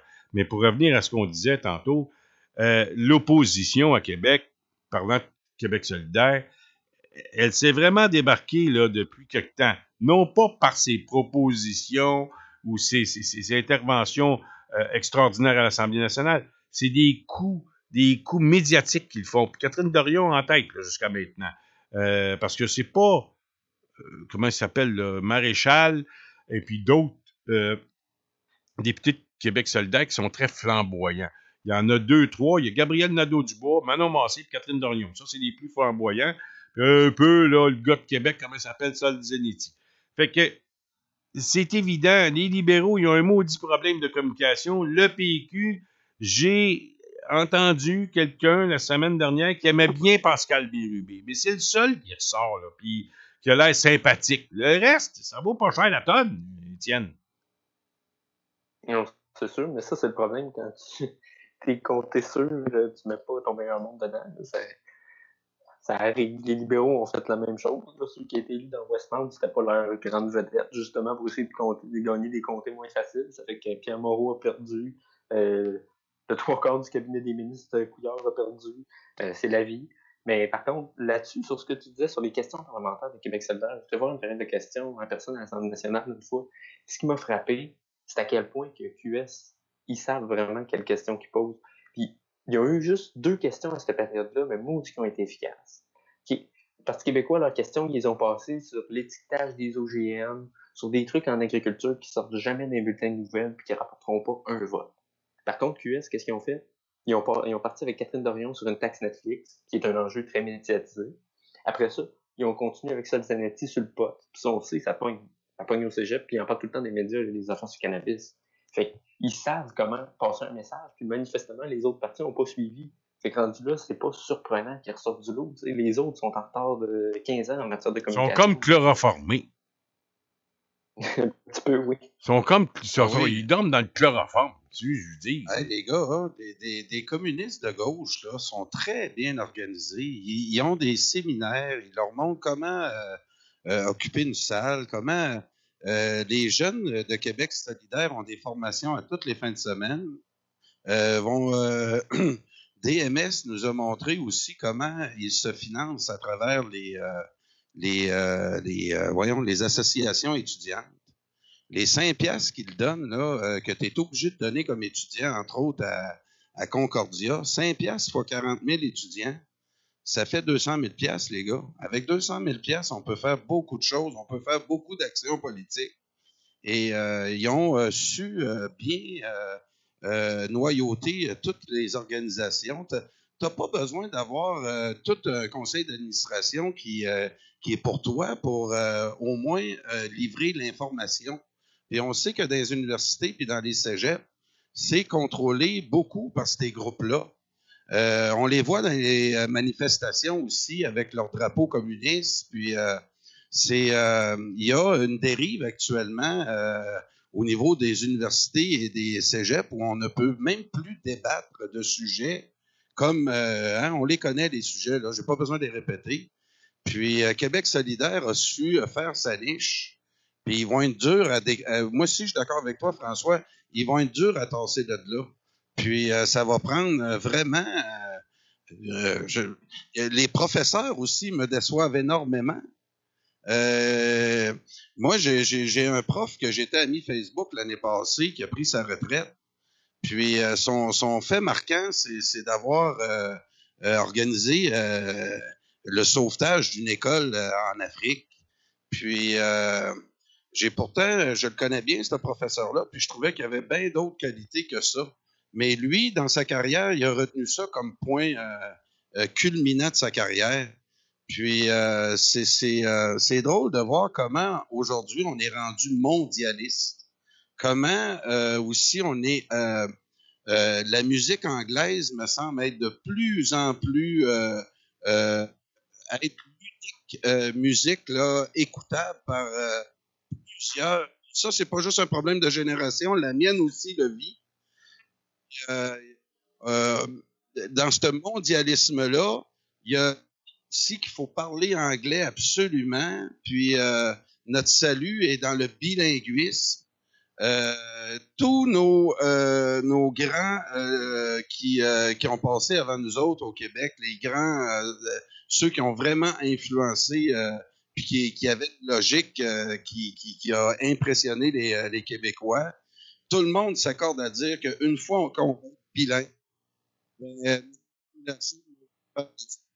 puis Moi, Étienne, je t'invite à lire sur l'histoire des Franco-Américains. J'ai eu la chance de suivre un cours à l'université sur l'histoire des Franco-Américains. Puis, une des choses tu sais que là-bas, là, dans les années, au tournant du siècle, il y avait des communautés françaises très vivantes dans les villes américaines. Oui, c'était le gros exode. C'était le gros exode. Il n'y a plus personne qui voulait travailler au Canada. Il n'y a pas de job non plus, non? Est-ce que tu as à analyser La misère un peu avec ton son, Carl, mais Je l'entends pas. je l'entends moins, mais écoute. Comme ça, mais ce que je voulais te dire, Étienne, là-dessus, c'est comment, dans la communauté française aux États-Unis, comment, à travers 3 générations, comment on s'est assimilé. Puis pourtant, d'un peuple, les Américains, quand ils nous ont vu arriver là, dans les villes américaines, ils nous trouvaient très travaillants, puis ils aimaient beaucoup la présence des Français dans leurs usines, parce qu'on n'était pas des travaillants chialeux. Puis comment, en 3 générations, on s'est assimilé. Pourtant, les Américains disaient de nous autres qu'on était inassimilables. Ouais. Que notre religion catholique, puis notre culture française, on était comme une menace aux États-Unis. Puis moi, au Québec, tout ce qu'on vit aussi là, avec le projet de loi de la CAQ de la semaine passée, puis tout le débat concernant les religions, puis les craintes que ça a créé dans la population, moi, je pense que le temps va bien faire les choses aussi. Puis je réalise tranquillement aussi à travers mes recherches, puis ce que j'apprends de d'autres, entre autres Jean-Jacques Nantel, c'est que le fait français au Québec est là aussi par notre territoire et notre climat qui fait qu'on s'est adapté. On est les francophones, là, on va être dur à déloger de notre territoire, mais je pense qu'il faut donner un coup de barre sur la fierté de ce que nous sommes, Étienne. Moi, la chose que je remarque dans la génération là, des millénaux, c'est qui sont coupés totalement de la fierté d'être québécois. Non, mais on a-tu quelqu'un, Carl? La spécificité française semble être de quoi à éliminer, semble de plus en... Hey, nos parents nous ont dit... Carl Bâtard, Carl, tu parles des jeunes, là. Puis je vais te laisser la parole, Étienne, mais ce qui donne la fierté à un peuple aussi, là, on va y aller par le sport. On est-tu d'accord? Quand on regarde le mondial, on regarde les Canadiens de Montréal, le monde sont tous devant la télévision ce soir pour voir s'ils gagnent ou ils perdent, puis ils sont là, ils sont accrochés après la télévision. J'ai même un gars, moi, qui m'a déjà raconté que quand le Canadien a été éliminé, il y a une couple d'années, il a lancé sa télévision en bas du 2e étage à Ontario, à Montréal. T'sais, quand il est rendu fou de même, là, bon. Mais quand il y a des gens qui posent la question au chef du Parti québécois, êtes-vous d'accord à ce que le Québec était une équipe nationale au hockey, puis qui dit non, pas nécessaire, puis ces mêmes personnes-là... François Blanchette qui a dit oui, par contre. Lui, il a dit oui. Bon, mais il y en a d'autres là, qui ont été voir d'autres chefs de parti, puis ils étaient pas contre. Même Manon Massé était pour. Puis le chef du PQ, lui, il demande un rapport d'impôt au mois de février l'année passée, 2018, après que le NPD a dit oui, ou les conservateurs, vice-versa, un mois après, ça a été l'autre. Là. Lui, il branlait dans le manche, là, la gang du PQ. Fait que, tu sais, donner de la fierté au monde, là, oui, j'en suis, mais à un moment donné, il faut que les dirigeants croient à ce peuple-là. Nous autres, on est là, on y croit. Carl, t'es là, Carl Brochu, moi, toi, Étienne, Alexandre Beauregard, puis des gars comme Boc Côté, puis des gars comme Simon-Pierre Savard-Tremblay, des gars comme David Leroux et d'autres personnes. Mais, tu sais, c'est bizarre, mais il y a un gars qui a animé avec moi pendant 3 ans, 4 ans, Claude Veilleux. T'sais, on en parlait à tous les soirs. On prenait la peine de parler un peu du sport. Pas de chronique sur le sport, mais d'amener ça. La gang de la Fondation Équipe Québec, dans le sport, ils veulent avoir une équipe nationale dans tous les sports, toutes les disciplines sportives. Ben, tu t'allais parler de ça au PQ, puis il dit hey, écoute, ils sont même pas là. Je m'en vais dans un gala de boxe, Étienne Alexandre. Écoute, il faut que je te raconte celle-là, puis je te laisse la parole après. Il y avait un gala de boxe dans la même fin de semaine à Montréal que le Grand Prix automobile. Il faisait ça à l'extérieur, au Parc Jarry. Puis là, il y avait la finale. C'était Joachim Alcine contre un autre. Là. Bon, tu sais, c'était monté. Là. Yvon Michel avait monté une carte de boxe. C'était parfait. C'était bien pensé. Là, il y avait des Américains, toutes sortes de monde partout à Montréal. Puis là, tu leur offres une carte de boxe. Le monde, il aime ça. Les amateurs de boxe, c'était plein. Mais, puis, là, il y avait des... Avant la finale, on présente toujours les dignitaires. Fait que là, qui était présent? Il y avait Denis Coderre, député, à l'époque, il était député libéral. Il y avait Justin Trudeau, député libéral. Il n'était pas chef du Parti libéral encore. Il y avait... C'est un boxeur, on le sait. Oui, mais peu importe. Là, il n'était pas là pour la boxe. Lui, là, il était là pour se montrer à Bine. Fait que... Puis il y avait toutes sortes de monde, sauf les péquistes. Là, j'ai dit, Duceppe va être ici. T'es chef à l'époque. Duceppe, c'était un gars qui aime le sport. T'as pas là. Personne. Puis, s'il y avait du monde là, qui aurait été applaudi, tout le monde a été hué en passant. Hein. Trudeau a été hué, Coderre hué, tout ce qui était libéral, là, parce qu'en boxe, c'est bien des gars qui vont là. Il y a une grosse crowd de gars qui sont là. Puis, ça fait que c'est bien québécois francophone à la boxe. Je suis allé à peu près 50 fois dans ma vie, je sais c'est qui va à la boxe. Fait que, ils se sont tous fait tuer. Tandis si on avait eu un représentant souverainiste sur place, il y aurait eu des applaudissements à tout rompre. Puis, je me souviens, j'étais avec Falardeau à un moment donné, on était à la boxe, puis ils sont mis à chanter l'hymne national du Canada. Ça a été hué, les gars, là, ça n'avait pas de bon sens. Ça n'avait pas de bon sens. C'était un des moments que je me souvenais toute ma vie. Wow. Fait que, tu sais, le sport, ça aide à la fierté nationale, puis PQ, t'as pas là. Fait que, on fait quoi avec ce parti-là? C'est ça. Là, ils vont avoir deux chefs. Là. Il y a Sylvain Gaudreau, Véronique Yvon. On s'en va où avec ça? Là? Pendant ce temps-là, il y a un parti qui est là, qui s'appelle la CAQ. Puis t'as, OK, Mme Guilbeault, vice-premier ministre, a fait une petite erreur aujourd'hui. Mais regardez, bien, ça parti, le Canada. La police de la loi 101, là, ça va être la police des immigrants. Tu sais bien ça. Fait que, tu sais, mais en fait, une petite erreur, mais c'est des vrais gestes de souveraineté qui pose là, le gouvernement de la CAQ. N'est-ce pas, Étienne? Tout à fait. Je sais pas, est-ce que, répondez-moi par oui ou par non, avez-vous lu le livre Jean-François Lisée? Ben là, j'ai ton texte d'en face sur mon ordinateur. ça se peut. Non, dans le livre. Je sais pas si j'en ai parlé. Non. Peut-être pas. Ouais, Étienne, toi, tu l'as-tu lu, toi? Oui, il l'a lu. Oui, je l'ai lu. Je l'ai lu. Je suis content que tu l'aies lu parce que moi, je n'avais pas l'intention de le lire. Puis, je l'avais parce que. la version signée. Finalement, je l'ai reçu 2 semaines après sa sortie. J'ai été en tabarouette. Déjà, j'ai l'impression de m'être fait rouler un peu là-dessus. J'aurais pu aller l'acheter en librairie 2 semaines avant. Fait que je précommande plus rien sur le site à liser, ceci dit. Mais dans son livre, il y a un aspect qu'il ne nous avait pas compté dans toutes ces sorties médiatiques qui parle là.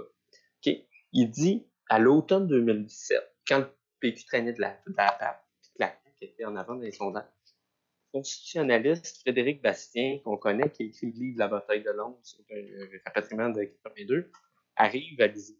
Il dit, OK, regarde, j'ai fait une liste de pouvoirs qu'on pourrait aller chercher dans un premier mandat pour reprendre l'ascendant sur la CAQ. Regarde, tel pouvoir, on pourrait demander ça du fédéral.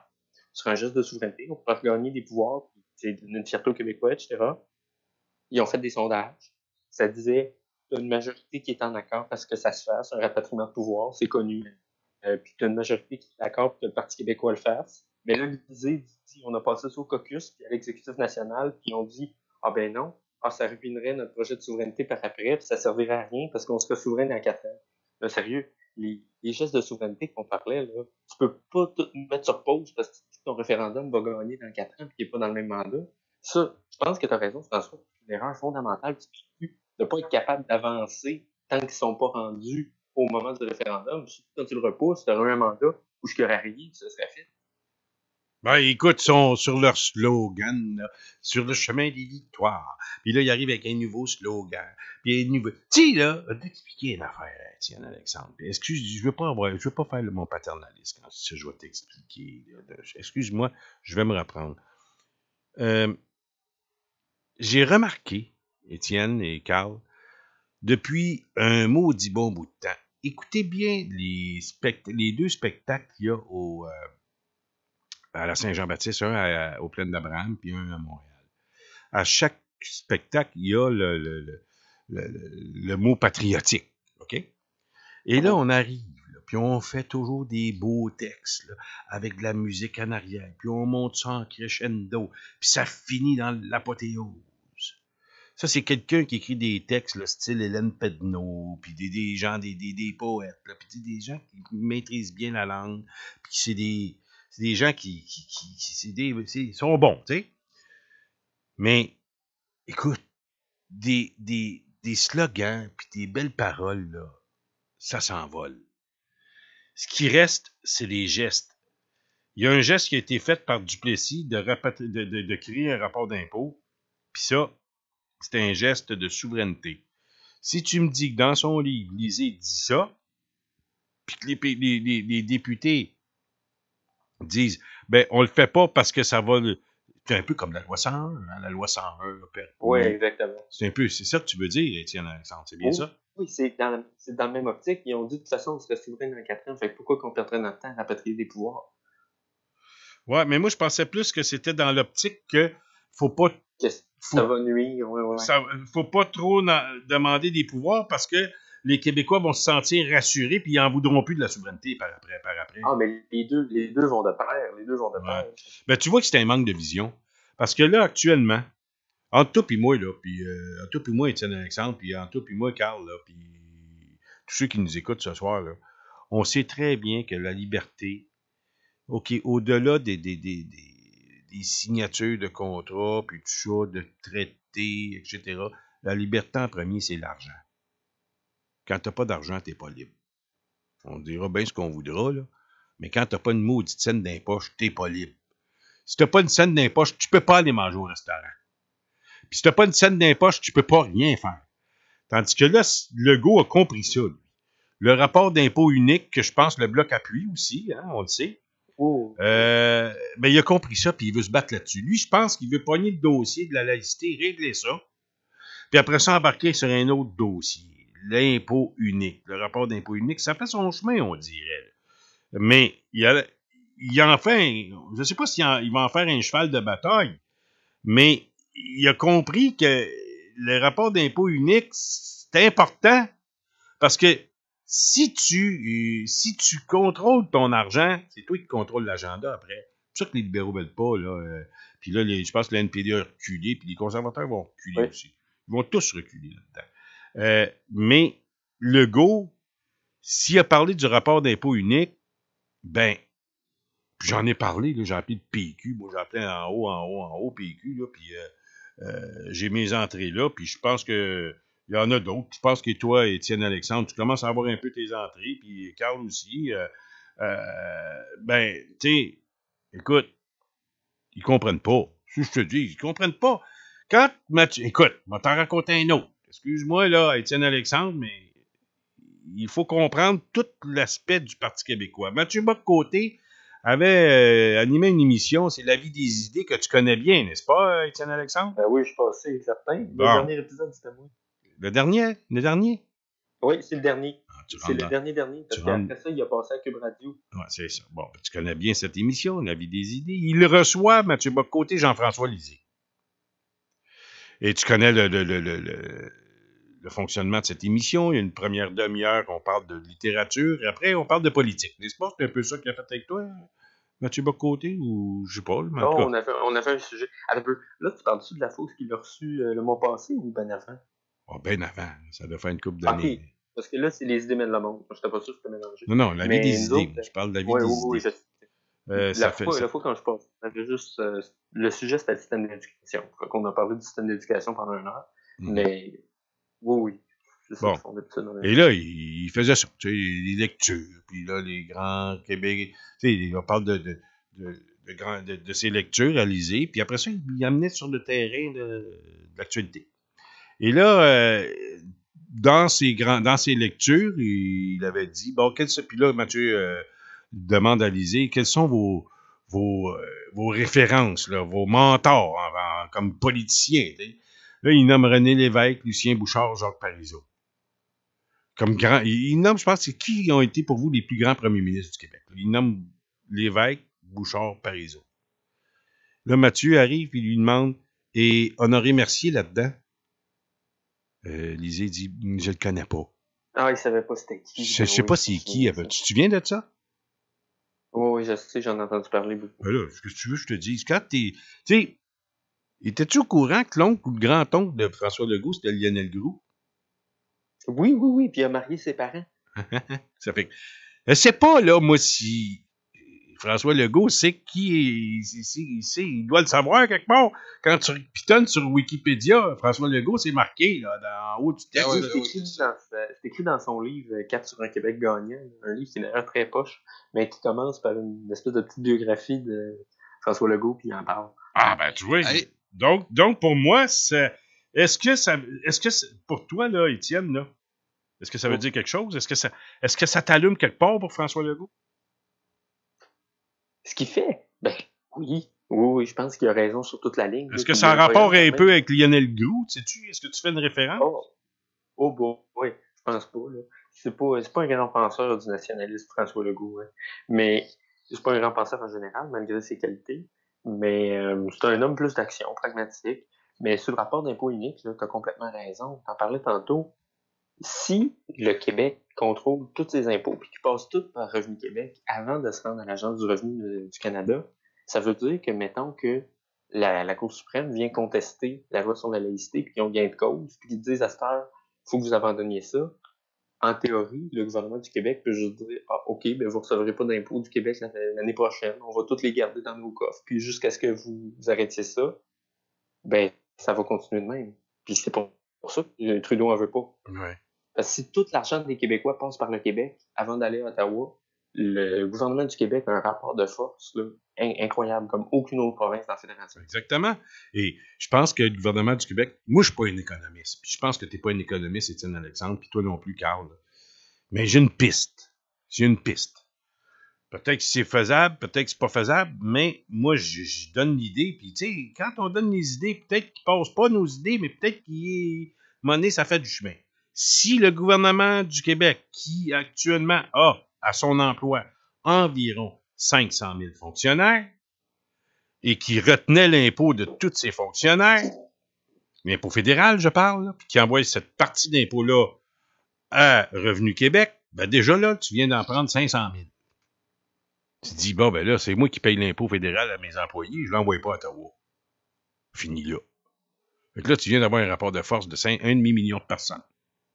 Je sais pas, Étienne Alexandre, là, je sais pas comment tu trouves l'idée. Puis là, ben, ces 500 000-là ont des conjoints, je sais pas trop quoi, puis il faut qu'ils fassent leur rapport d'impôt. Eux autres aussi, des conjoints. Fait que là, on fait quoi, chérie, là, cette année, tu payes juste ton impôt à Québec, là, ben, le gouvernement du Québec va te donner un avantage si tu t'es fait tout de suite à Québec. Envoyez donc vos impôts. Tu passes pas par Ottawa, tu le demandes pas, tu le fais. Puis, je sais pas, là, mais il me semble, tu commences par tes 500 000. Je sais pas, Étienne Alexandre, t'es pas économiste, mais comment tu trouves l'idée? Ben, c'est sûr que ça prend une crise politique pour justifier ça. Le gouvernement du Québec ne peut pas décider demain matin que maintenant, il va retenir tous les impôts de ses fonctionnaires. Mais c'est lui qui les paye. S'en servir comme moyen. Ouais, c'est sûr. Mais tu peux pas décider ça de même. Là. Jean-François Legault déciderait ça demain matin, qu'on se demanderait pourquoi. Comme moyen de pression, c'est sûr que ça peut fonctionner. C'est comme, je bien un geste de souveraineté, mais Legault, à ce qu'on sache, il n'a pas été élu avec un programme de souveraineté. Mais si il se fait contredire, si il se fait picosser par le gouvernement fédéral, là, il peut s'en servir comme moyen de pression. Je suis pas sûr de la faisabilité de ça, mais écoute, il peut bien essayer. C'est un geste politique. Les gars, n'oubliez pas aussi que le Canada reste le boss des banques. Là. Même si on a si on paye tous nos impôts au Québec, ils ont encore beaucoup de leviers économiques là, qui peut. Puis on n'aurait pas avantage à se faire mal l'un et l'autre. Vous noterez, les gars, qu'on a toujours parlé de rapport d'impôt unique, mais on n'a jamais rien rattaché autour du concept. Là. On ne sait pas du tout. Jackie Singh, là, il nous a lancé ça en premier du MPD. Jack Missing, excusez. Puis ensuite, les conservateurs ont embarqué là-dedans. Mais je pense qu'ils vont rattacher là, des conditions à ça. Et la condition, moi, Étienne, j'aimerais avoir ton commentaire là-dessus. Moi, je suis un de ceux qui croient qu'on va avoir quand même une crise constitutionnelle canadienne dans les prochains mois. Tu n'es pas sans savoir qu'en Alberta, il va y avoir une élection dans les prochaines semaines, qu'il y a un parti là-bas qui remet en question le principe là, de la péréquation. Puis eux défendent le message, comme la première ministre de l'Alberta, Mme Nolte, que en échange de la péréquation, on devrait leur permettre de passer le gazéoduc à travers le Québec. On nous fait une petite menace là du côté de l'Alberta. Puis j'écoute les commentaires des analystes comme Jonathan Trudeau et d'autres qui, face à cette menace-là, ont embarqué totalement dans la propagande canadienne, disant qu'effectivement, il fallait écouter l'Alberta, que si l'Alberta n'était pas de bonne humeur après nous autres, puis nous coupait la péréquation, ça nous priverait au Québec 15 milliards de financement du fédéral.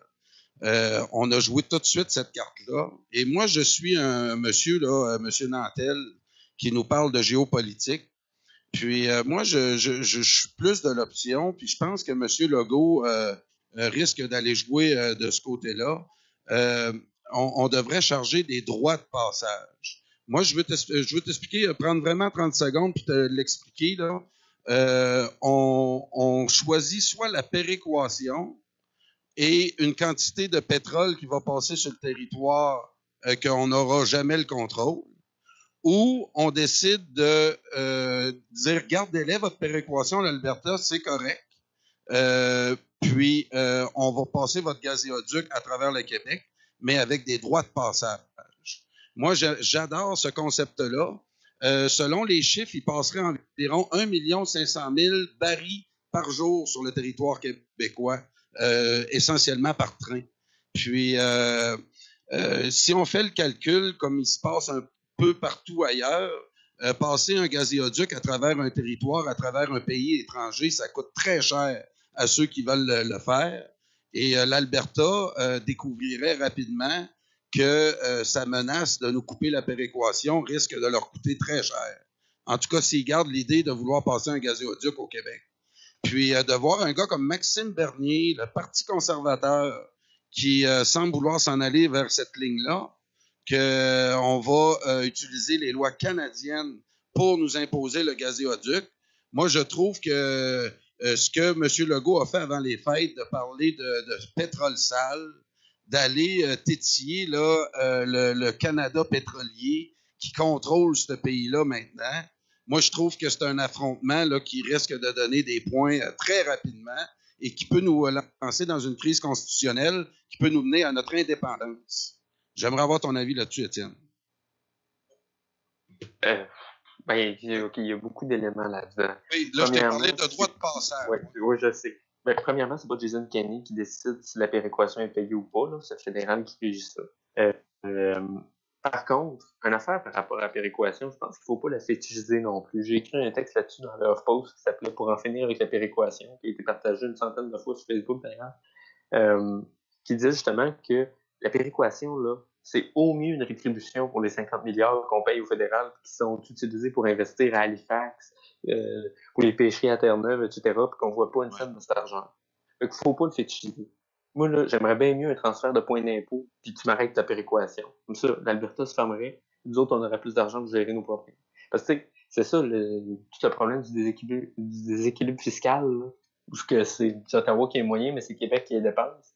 En tout cas. Ouais. Mais pour ce qui concerne l'idée des droits de douane, c'est sûr que si ça en vient là, c'est une idée, puis ça va les faire sauter dans le chaise, là, parce que si tu imposes des droits quand même assez importants avec la quantité qui passe, c'est sûr qu'ils vont leur marquer. Mais à ce moment-là, tu amènes quelque chose d'intéressant, que s'il y a un autre gouvernement que le gouvernement du Québec qui veut rouvrir la Constitution, puis t'en as d'autres qui se trouvent des revendications, puis qui embarquent là-dedans, puis les Autochtones, puis etc., là, ça va mettre beaucoup de pression sur le premier ministre, que ce soit Trudeau ou Andrew Scheer. À un moment donné, on rouvre pas péréquation. C'est facile quand c'est Philippe Couillard qui te le dit, puis que tu dis n'importe quoi, puis il va retourner se coucher, Philippe Couillard. Là. Mais quand t'en as 2, 3, 4 hommes forts dans les provinces qui ont 50-60% d'appui, puis qui veulent ça, ben là, tu y réfléchis 2-3 fois. Donc, c'est ça. Moi, je veux vraiment opposer le concept de dépendance, de péréquation et de fédéralisme versus l'indépendance et les droits de passage qui seraient beaucoup plus rentables. Parce que tant qu'on ne chargera pas le prix au baril qui va passer sur notre territoire, ils vont nous rire d'en face totalement. Je réalise tranquillement que le Canada était habitué de nous passer sur notre territoire gratuitement. L'autre chose que M. Nantel m'a dit aussi, le pont Champlain nous a coûté 80% plus cher que la normale parce qu'on a dû le faire très haut pour laisser passer les bateaux en dessous. Et je me rappelle un certain premier ministre Harper qui voulait nous le faire payer au complet avec un droit de passage. Là, il voulait nous faire payer à toutes les fois qu'on allait passer sur le pont Champlain, en sachant très bien que c'était les locaux qui allaient payer encore une fois pour le reste du Canada. Donc, on réalise de plus en plus que le Québec est dans un territoire stratégique au Canada et l'idée que c'est nous autres qui va avoir à négocier notre future souveraineté, je pense que c'est nous autres qui va avoir le gros bout du bâton quand on va s'être décidé.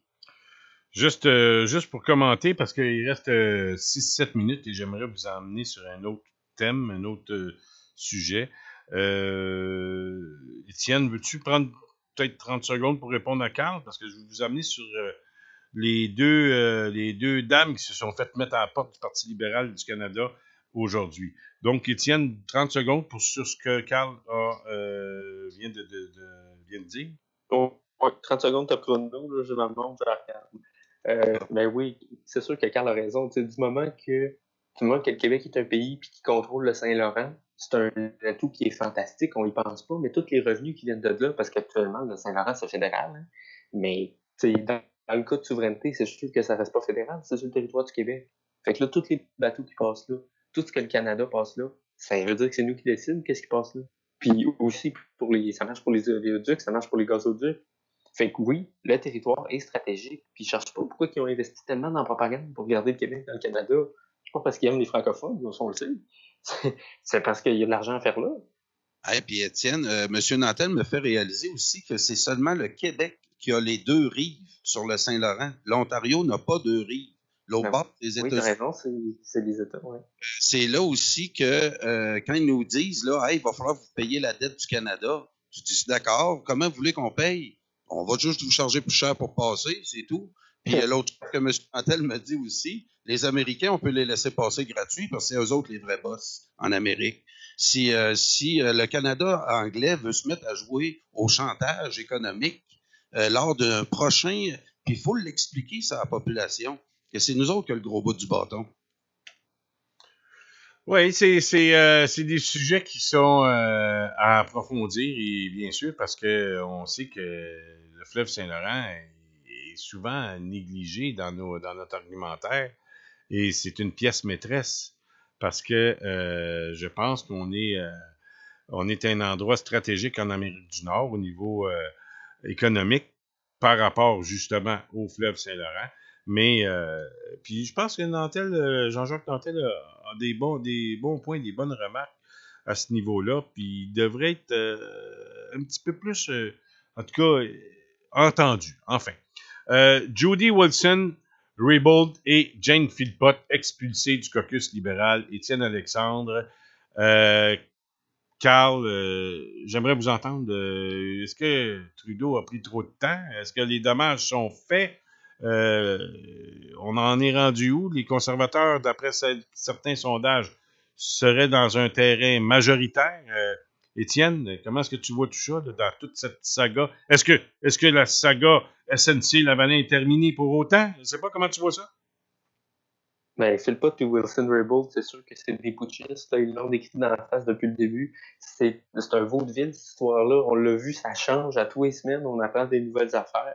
Puis là, on apprenait cette semaine que Jody Wilson-Raybould, oups, elle avait un enregistrement. Hey, si t'étais loyal au premier ministre, là, t'aurais pas enregistré son sous-ministre qui était en train de te mettre de la pression.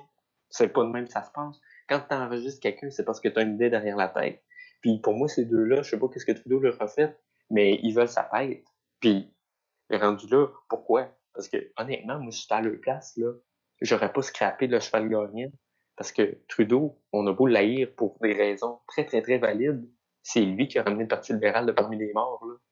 Stéphane Dion, Michael Ignatieff, c'était pas vergeux. Mais du moment qu'il est arrivé, là, whoop, ils ont monté, puis check bang, ils ont gagné en 2015. Fait que moi, si j'étais eux autres, j'essaierais pas de mettre une Jane Philpott ou une Jody Wilson-Raybould à la tête d'eux autres. Parce que déjà, on sait qu'un chef anglophone, ils partent avec quoi, 30 sièges de mots au Québec. Puis là, déjà, la position qu'ils sont actuellement, ils se scoreront pas bien gros, là. Puis en plus, avant une élection, je sais pas exactement qu'est-ce qu'ils essayent de faire. Ils essayent juste de le couler pour gagner l'élection d'après eux-mêmes. On dirait que c'est juste un trip d'ego. Puis ils n'ont pas donné de raison idéologique pour ça, fait qu'ils peuvent pas bien paraître là-dedans, à mon avis. Ouais, OK, mais au niveau de l'affaiblissement du gouvernement, ils ont quand même réussi leur coup, là. Oui, mais ils sont dans ce gouvernement-là. C'est ce que je te dis. Mais ça, c'était eux.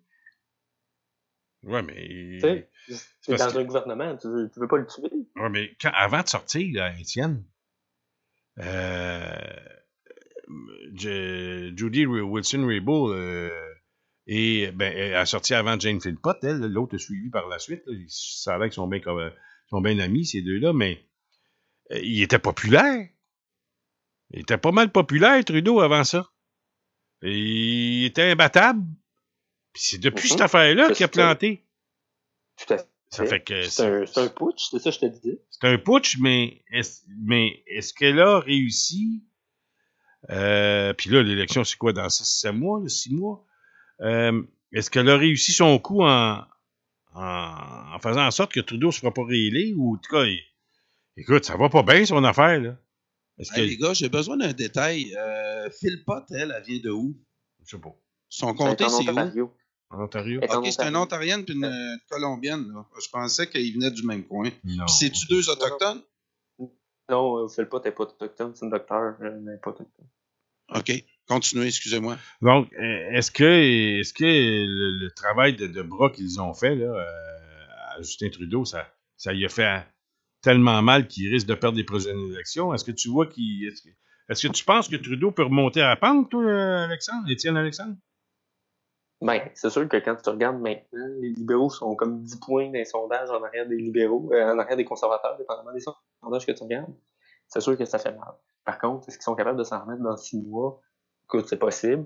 Puis tu regardes au Québec, ça a quasiment pas fait bouger l'aiguille, là. Très peu. Les libéraux ont encore 35-30 comtés. Parce que, aussi, ils ont réussi à spinner ça comme quoi que c'était sauvé SNC-Lavalin, qui, à mon avis, est quand même une firme de copinage big time avec les libéraux. Fait que moi, j'aurais peut-être été un peu moins tendre là-dessus. Mais ils s'en sont bien sortis. Puis, au Québec, l'affaire, c'est que les élections fédérales, on s'en torche avant que la campagne commence. Fait que rendu là, ça va changer. Les sièges qu'ils vont perdre, là, ils vont surtout être au Canada anglais, tant qu'à moi. Puis, tu sais, à part François Blanchette, là, Justin Trudeau, c'est quand même le seul chef relativement francophone, parce qu'on s'entend que son français laisse un peu à désirer, mais il y a quand même un avantage qu'Andrew Scheer et Jack Meeting n'ont pas. Là, fait que déjà là, il part avec des points. As-tu regardé, Étienne Alexandre, le site QC 125, la position des libéraux en Ontario? Ils se font laver. Écoute, ils se font pas laver, là, mais ils peuvent pas devenir un gouvernement même minoritaire, tellement que ça leur a fait mal en Ontario. C'est sûr que dans l'Ouest, ils sont morts à cause des conservateurs. Dans l'Atlantique, pour moi, des provinces maritimes, ils restent forts. Et au Québec, c'est sûr qu'il y a des bonnes chances. Au Québec, ils ont 40 comtés, les libéraux. Dans les maritimes, il y en a une 25 à peu près. Mais en Ontario, écoute, ça leur en prend 80 là, pour vraiment... Là, moi, les gars, je pense. Vas-y, moi, je pense que les gars, c'est une bonne affaire. Je pense que l'arrogance là, des gens de l'Ouest puis de leur gros pétrole là, qui ils semblent mettre la faute sur le Québec, pourquoi qu'ils n'arrivent plus, eux autres. J'ai l'impression que les conservateurs prennent les devants rapidement, puis ils risquent d'être le prochain gouvernement au Canada. Puis on risque d'avoir un affrontement. Là. C'est le message qui est lancé est très conservateur de l'autre bord aussi. Là. Il y a une montée du conservatisme au Canada anglais. Puis on l'a vu avec Ford en Ontario. Puis ça semble vouloir là, se répéter en Alberta. Puis le multiculturalisme, la façon de diriger de Justin Trudeau passe pas. Là. Puis c'est les conservateurs qui montent dans les sondages en ce moment qui fait le plein de votes. Puis, même au Québec, des nationalistes indépendantistes qui me disent qu'ils vont voter conservateur parce que, entre autres, il y a le rapport d'impôt unique. Là. Moi, je pense qu'il faut en profiter. J'ai hâte de voir là, les conservateurs, comment ils vont être en ayant les devants dans les sondages. J'ai hâte de voir là, le vrai Andrew Scheer. Là, il va être beaucoup plus exposé. Puis, on a tout un été pour oublier ces scandales-là au Parti libéral. Moi, si j'étais l'organisateur de Justin, je dirais, là, on peut pas aller plus bas. Puis, Réboult, on le met à la porte, puis Phil Pot, là, on a rebâti. Mais effectivement, elle a plein d'enregistrements. Puis, effectivement, je suis d'accord avec toi, Étienne. C'est une putschiste. Il y a rien à sortir de ces deux-là. En tout cas, elle est encore députée, puis elle peut avoir la presse sur elle peut avoir le spotlight sur elle. Fait que si elle a plein d'enregistrements, elle peut s'amuser, mais il faut qu'elle fasse attention parce qu'il peut y avoir des poursuites qui viennent. Ils peuvent être forts, ils peuvent tirer fort sur la poursuite, eux autres, les libéraux sont capables. Écoutez, messieurs, il est 23h01, ça met fin à l'émission ce soir. On a déjà dépassé un petit peu, mais Étienne Alexandre, ça a été très intéressant et en espérant que tu puisses venir nous revoir plus souvent que ça. On avait pris... il y a eu des changements un petit peu...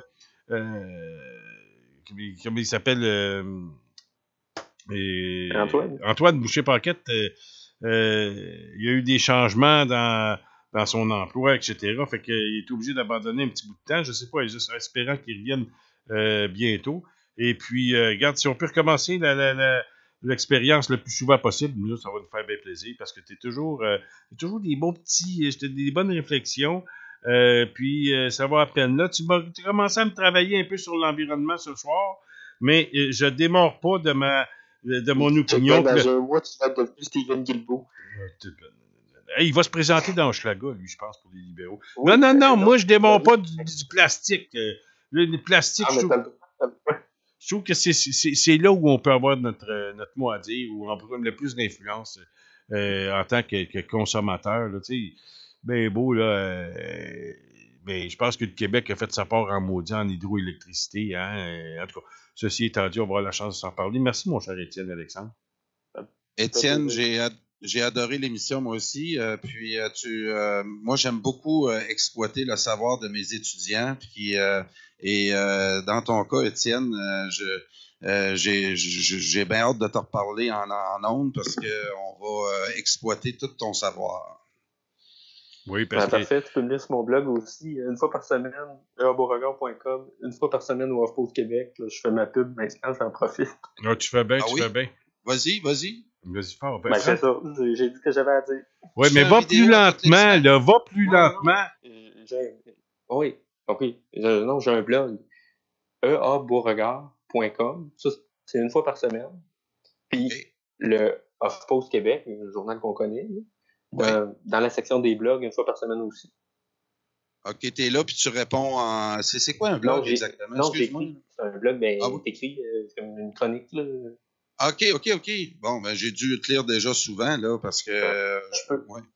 Un blog, là, m'a t'expliqué c'est quoi un blog, là, en dehors des ondes, Carl. Je sais pas, là, mais il me semble qu'un blog, si tu sais pas ce que c'est encore aujourd'hui, on va te l'expliquer. On ne prendra pas le temps parce que les gens connaissent tous ça ici. C'est la même affaire que toi la semaine passée, le podcast. Là. C'était quoi un podcast? Non, mais je faisais exprès. Je faisais par exprès. Merci, Étienne Alexandre. Ça me fait plaisir. Salut. Ça me fait plaisir. Salut. Merci, Étienne Alexandre. Beauregard, mesdames et messieurs. Carl Brochu, François Saint-Louis. Merci beaucoup, Jean-Marc Drolet à la régie. Et on va refaire ça demain soir, mesdames et messieurs. Tout de suite après Mohawk pour l'indépendance. On va être de retour, cette fois avec notre invité de la semaine, Hugo Girard. N'est-ce pas, Carl? Oui, absolument. Hugo va être là. Merci, Carl. À demain. Salut tout le monde. C'était le Journal du Soir, édition du 2 avril 2019. Salut tout le monde. C'était le Journal du Soir. Au micro de radioinfocité.com. Pour tout commentaire, nous vous invitons à nous écrire info@radioinfocité.com.